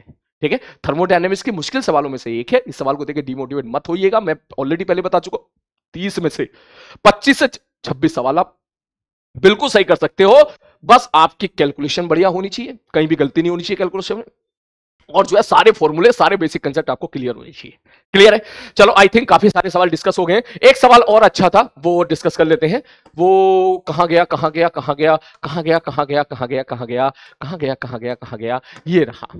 अक्सर ये सवाल मैं पहले कभी अपनी क्लास में कराया करता था, ठीक है, और फिर ये जो है 2021 में ये सवाल आ गया था एज इट इज एग्जाम में, तो उसके बाद से फिर जो है हमने इस सवाल को क्लास में कराना बंद कर दिया, ठीक। लेकिन ये डिस्कशन के पॉइंट ऑफ व्यू से अच्छा सवाल है, ध्यान से देखिएगा, इससे काफी कुछ सीखने के लिए मिलेगा सवाल में। क्या है सर जी? इसने बोला thermally insulating cylinder has a thermal insulating and frictional movable partition. मैं किनारे हो रहा हूं, स्क्रीन को पॉज करें, रीड करें, ठीक है सर जी, ठीक है। As shown in the diagram, on each side of the partition there is 1 mole of an ideal gas with specific heat at constant volume Cv and R is the gas constant, ठीक है भाई साहब। मैं सवाल को पूरा solve नहीं कराऊंगा इस चीज को, मैं अब आपको हिंट देके निकलूंगा, ये आपको सॉल्व करना है, ठीक है। चलो ठीक है भाई साहब, एक एक सवाल के एक एक लाइन पढ़ते हैं, फिर से पढ़ते हैं। थर्मली इंसुलेटेड सिलेंडर है, ठीक है भाई साहब, थर्मली इंसुलेटेड है, ठीक है भाई साहब, and the frictionless movable partition है, भैया मूव कर सकता है, ठीक है, मूव कर सकता है। In a middle as shown the diagram, भैया शुरू में मिडिल में, मतलब इसका वॉल्यूम V0 तो इसका वॉल्यूम भी V0, ठीक है भाई। नेक्स्ट आगे बढ़ते हैं। On each side of the partition there is a 1 mole of ideal gas, मतलब यहां भी n बराबर 1, यहां भी n बराबर 1, लिखते चलो बढ़ते चलो, ठीक है भाई साहब। आइडियल गैस है, specific heat constant constant volume Cv बराबर 2R दे दिया, बहुत अच्छी बात है, ठीक है। Okay okay okay okay okay okay, ठीक है भाई साहब। Cv की वैल्यू दे रखी है उसने 2R, हमको पता है Cv बराबर क्या होता है, FR/2 होता है, तो लफड़ा ही खत्म कर, बराबर 2R है, R से R कैंसिल आउट, तो इसका मतलब डिग्री ऑफ फ्रीडम 4 है। कैसे आया, भाड़ में जाए, 4 है तो 4 है। ये सवाल वाला भी यही कह रहा है, हमारे यहां ऐसा ही होता है, डिग्री ऑफ फ्रीडम इस सवाल में 4 लेके चलना है। चलो खैर आगे चलते हैं। उसके बाद ओके, अब उसने क्या बोला, R is the gas constant initially, ठीक है। इस side has a volume V0 and temperature T0, ठीक है। इधर वॉल्यूम V0 है, टेंपरेचर T0 है। अच्छा, ये ऑलरेडी इन्होंने लिख दिया है, ठीक है सर जी, ओके।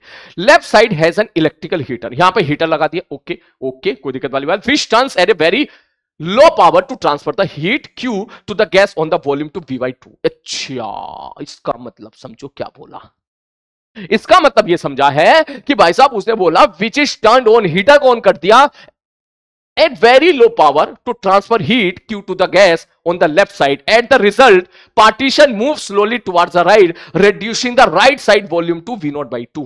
सॉरी, मैंने पिछली बार गलत पढ़ लिया था। उसने बोला भैया हीटर को ऑन कर दिया, होले होले हीट दे रहे हैं हम इसको, स्लोली स्लोली हीट दे रहे हैं, तो ये पिस्टन जो है ये भी स्लोली स्लोली मूव करेगा। बोले सर क्यों मूव करेगा? मैंने कहा मेरे भाई तू हीट दे रहा है इसको, अगर हीट दे रहा है तो डेल्टा क्यू आ रहा है। मैंने कहा बिल्कुल सही बात है, डेल्टा क्यू आ रहा है, दैट मींस ये तो फील आ ही रही होगी। ऐसे बहुत सारे सवाल हमने किए थे, भाई साहब ये आगे की तरफ मूव करेगा। बोले ठीक है भाई साहब, ये खुद कह रहा है आगे की तरफ मूव करेगा, और आगे तरफ क्यों मूव करेगा थोड़ी देर के बाद और देखेंगे, बढ़िया तरीके से डिटेल इसको एक्सप्लेन करेंगे। ठीक है सर, ये आगे की तरफ मूव किया और ये कहां पहुंच गया? बोले ये पहुंच गया कि जब इधर वाला वॉल्यूम कितना हो जाए, V0/2, इसका मतलब इधर वाला वॉल्यूम कितना हो जाएगा, 3V0/2। ये मूव कर करके वहां पहुंच गया। ठीक है सर जी, और बताओ सर। अब उसने बोला था gas temperature on the left side and right side are TLLTR, ठीक है। अब बता दो भाई साहब गैस टेम्परेचर उसने कह दिया, मान लो यहां पर TL है, मान लो यहां पर TR है, ठीक है सर जी। क्या क्या पूछ लिया?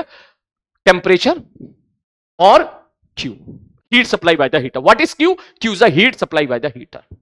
बड़ा अच्छा सवाल है, ऑल्दो क्योंकि मैं डिस्कस कर रहा हूं तो ये नहीं कि मैं केवल ये सवाल ही डिस्कस करके निकल जाऊं। आई वांट कि मैं हर एक चीज इस चीज पे आपको निकालने के लिए, सोचने के लिए बता पाऊं कि कैसे हर एक चीज निकालें। हर एक चीज का मतलब यहां से बहुत सारे सवाल पूछे जा सकते हैं। क्या बोले सर? कम से कम 10 सवाल यहां से पूछे जा सकते हैं। क्या बोले सर? यहां का फाइनल टेम्परेचर बता दो, वो तो पूछ लिया। यहां का फाइनल वॉल्यूम बता दो, डायरेक्टली पता चल गया। यहां का फाइनल प्रेशर बता दो, यहां का फाइनल प्रेशर बता दो, यहां का फाइनल टेम्परेचर बता दो, यहां का फाइनल वॉल्यूम बता दो। मतलब pressure volume temperature, pressure volume temperature, ये तो भाई साहब 3 सवाल हो गए, 3 6 सवाल हो गए, छोटे छोटे सवाल हो गए जे मींस लेवल के। अब थोड़ा सा ऊपर उठते हैं। क्या बोले? पूछ लेगा भैया इसके लिए बता दो डेल्टा यू कितना होगा, यहां बता दो वर्क डन बाय गैस कितना होगा, यहां बता दो डेल्टा क्यू कितना होगा, उसी प्रकार से यहां बता दो डेल्टा क्यू कितना, डेल्टा यू कितना, डेल्टा डब्ल्यू कितना। मतलब आप बता दो तीनों टर्म भैया, डेल्टा क्यू में कितना चेंज आ रहा है, चेंज इन इंटरनल एनर्जी कितनी हो रही है, और जो है delta work done by gas में किस डब्बे में कितना वर्क डन बाय गैस हो रहा है, इस प्रकार से। और at last question, what is the total heat supply by the heater. तो ऐसे सारे सवाल आपसे यहां से पूछे जा सकते हैं। लेकिन इस सवाल में उसने केवल टेम्परेचर पूछ लिया, और उसने टेम्परेचर के साथ साथ उसने पूछ लिया बता दो हीटर कितनी हीट सप्लाई करेगा, क्योंकि वो खुद कह रहा है कि हीटर ने क्यू हीट अगर सप्लाई करी है तो उसने क्यू के साथ गेम खेल दिया, ये वाला। क्लियर है? आई होप आपको सवाल समझ में आ गया होगा। चलो मैं इसका आपको हिंट देता हूं, आप इस सवाल को ट्राई कीजिएगा। ऐसे सवालों में सबसे पहले पता करो कि प्रोसेस क्या होगा। क्या प्रोसेस होगा। जब तक प्रोसेस नहीं पता तब तक कुछ कर नहीं सकते। ऐसी फील आ रही है कि भाई साहब थर्मली इंसुलेटिंग है, मतलब ये पूरा का पूरा थर्मली इंसुलेटिंग है, मतलब हम बोल सकते हैं कि सर एडियाबेटिक। मतलब जा तो सही रहा है, लेकिन एडियाबेटिक कौन सा वाला होगा, ये वाला या ये वाला? सर ये वाला एडियाबेटिक हो जाएगा, ये वाला एडियाबेटिक नहीं होगा। क्यों? हीटर लगा हुआ है, आपने हीटर के थ्रू उसको हीट दे दी। एडियाबेटिक में डेल्टा क्यू 0 होता था। इसका मतलब यहां पर ये पूरा थर्मली इंसुलेटेड है। ये वाला जो डब्बा है, जैसे पिस्टन को आप इधर मूव कर रहे हो तो इस वाले डब्बे में ना ऊष्मा आ सकती है ना ऊष्मा जा सकती है। इसका मतलब इस डब्बे में आप बोल सकते हो ये एडियाबेटिक प्रोसेस है। अब तो इतना बता दे, क्या मैं ऐसा बोल दूं कि शुरू में अगर इसका प्रेशर P0 था तो इसका प्रेशर भी P0 होगा? मैंने कहा ठीक है भाई साहब, ये पिस्टन मूव किया और फाइनली यहां पे जाके रेस्ट पर आ गया। इसका मतलब इधर प्रेशर अगर P होगा तो यहां भी प्रेशर P होगा। मैंने कहा ठीक है भाई साहब, ओके, कोई दिक्कत वाली बात नहीं, क्योंकि इक्विलिब्रियम पे आ गया एटलाशिया। तो क्या मैं ऐसा बोल दूं कि अगर ये एडियाबेटिक प्रोसेस है तो अब आप चाहो तो कुछ भी खेल सकते हो, क्योंकि आपको यहां पर एक नींव मिल गई है, जिसको तोड़ दिया तो बिल्डिंग ढह गई। बोले क्या? बोले सर जी देखो ये डब्बा एडियाबेटिक है, तो चाहो तो आप यहां पे लगा सकते हो पीबी की पावर गामा बराबर कांस्टेंट, अगर आपको प्रेशर निकालना हो तो। बोले सर यहां पे क्या लिखोगे? मैंने कहा यहां पे लिखेंगे P0 की पावर गामा। अब कहोगे गामा तो पता ही नहीं है। मैंने कहा गामा बराबर क्या होता है? 1 + 2/f। एफ की वैल्यू कितनी है? 4। जैसी वैल्यू पुट करेगा तो गामा बराबर कितना आ जाएगा? 3/2 आ जाएगा। ठीक है sir ji, okay. That is equal to P final into volume कितना हो गया? V0/2 की पावर गामा। और गामा की वैल्यू आपको पता है। मैं अभी मैथ्स नहीं बता रहा हूं, फिजिक्स समझा देता हूं, क्योंकि फिर ना लेक्चर बहुत लंबा हो जाएगा। कुछ तुम भी तो करो है। ठीक है सर जी, तो इसका मतलब क्या मैं यहां से इनिशियल प्रेशर अगर मैं P0 मान लूं तो क्या फाइनल प्रेशर निकाल सकते हो? दोनों साइड निकल के आ गया। वो कह रहा हमें प्रेशर मत बताओ, हमें तो टेम्परेचर बताओ। मैं तो टेम्परेचर के लिए लगा दे टीबी की पावर गामा -1।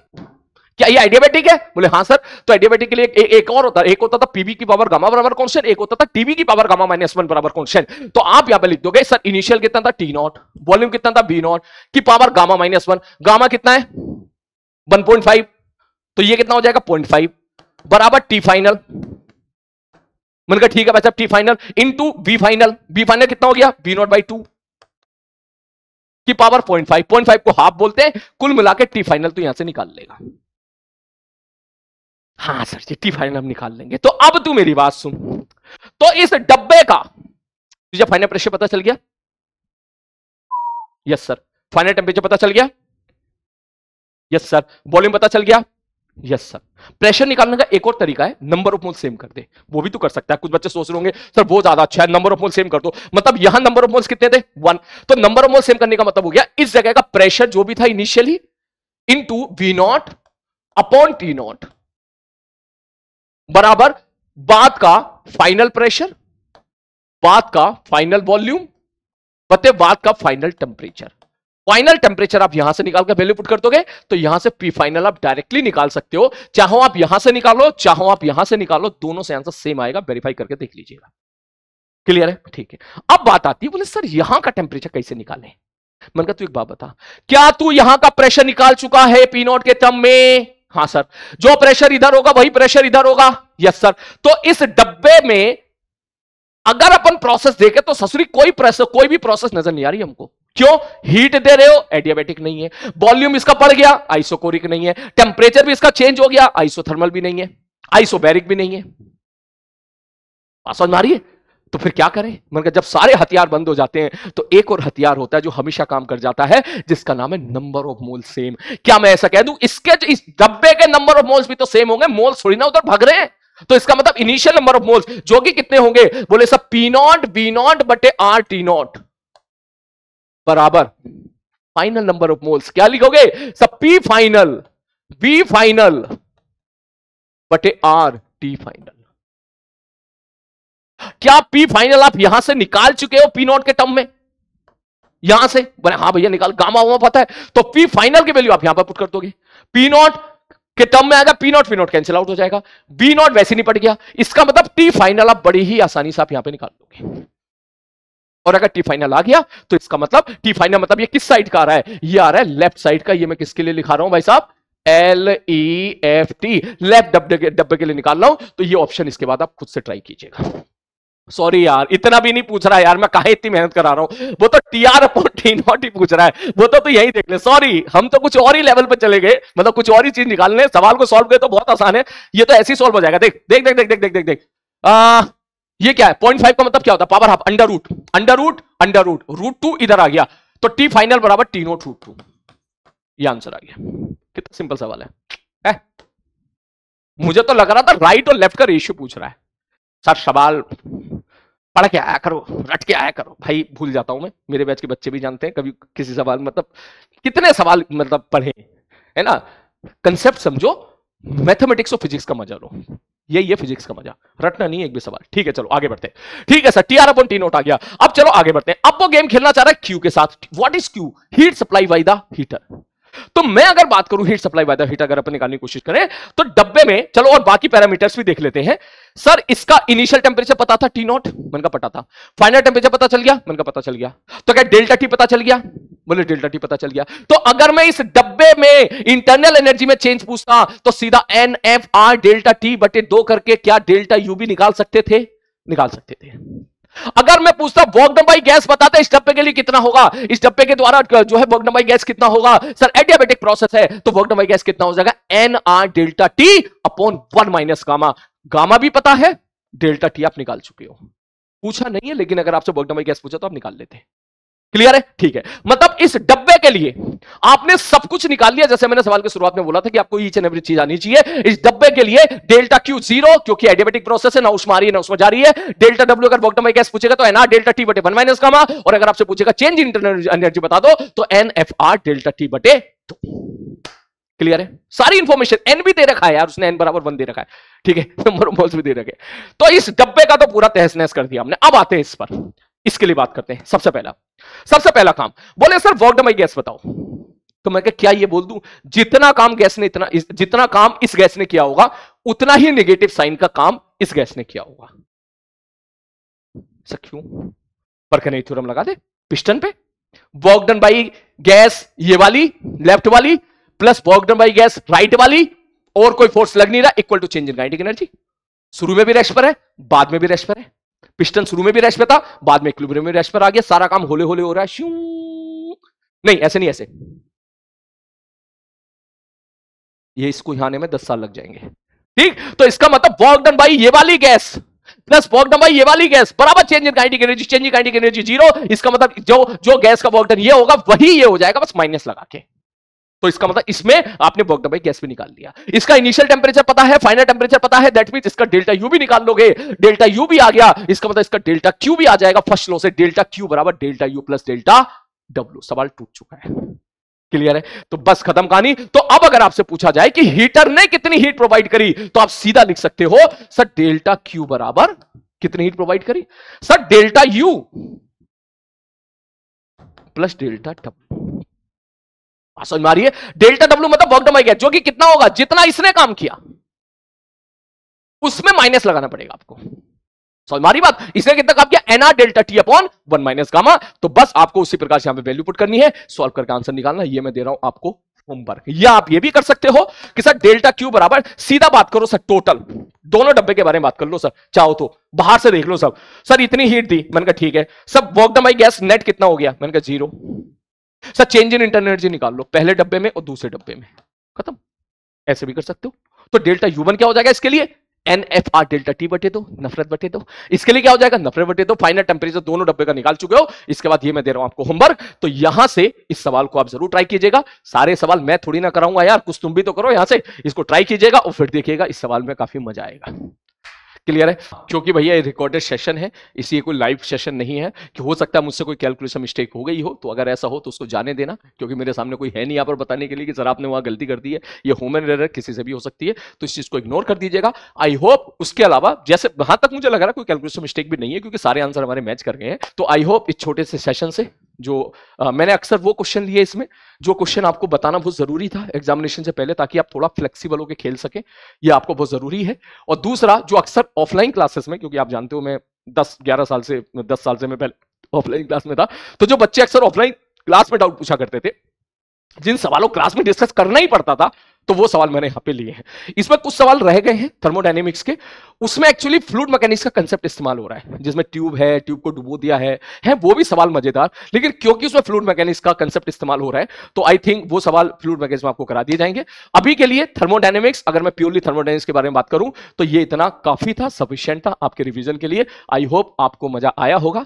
कितने बच्चों ने क्या क्या सीखा इस छोटे से सेशन के साथ नीचे कमेंट बॉक्स में जरूर टाइप करें बेटा, क्योंकि ये लेक्चर को रिकॉर्ड करने में ऐसा नहीं मैंने डायरेक्ट कर दिया है, मेरी अपनी ऑलरेडी अपनी क्लासेस चलनी है, 2 मेरे बैच चल रहे हैं, प्यारे प्यारे बैच चल रहे हैं, तो मैं ऑलरेडी वहां पे एंगेज हूं। किसी तरह छोटा छोटा 20-20 25-25 मिनट का टाइम निकाल के क्लिप को ऐड करके ये लेक्चर तैयार हुआ है। तो यस, मेरे लिए जानना बहुत जरूरी है कि ये इसका फायदा आपको मिल भी रहा है या नहीं मिल रहा है। क्लियर है? तो क्या मजा आया, क्या सीखने के लिए मिला, वो सारी चीजें जरूर नीचे लिखें। फिर मिलते हैं हम किसी और दूसरी वीडियो के साथ, ठीक है? तब तक अच्छे से पढ़ते रहो, बढ़िया तरीके से पढ़ते रहो। बिलीव मी, ये सेशन जो भी चल रहा है चक्रव्यूह का, इनसे सवालों से सीखने की कोशिश करें। कुछ सवाल आपको टफ दिख सकते हैं, लेकिन कोई बात नहीं, अगर आप इससे कुछ सीख पा रहे हो दैट इज इंपॉर्टेंट। बाकी अपना बेसिक फंडामेंटल बिल्कुल स्ट्रांग रखें, सारे फॉर्मूलेस, सारी कैलकुलेशंस में अपने आप को एक्सपर्ट बनाएं, और अगर ऐसा करते रहोगे तो कोई बड़ी बात नहीं है, मस्त सिलेक्शन लेके जाओगे। क्लियर है? कमेंट बॉक्स में जरूर टाइप करें। मिलते हैं, टेक केयर।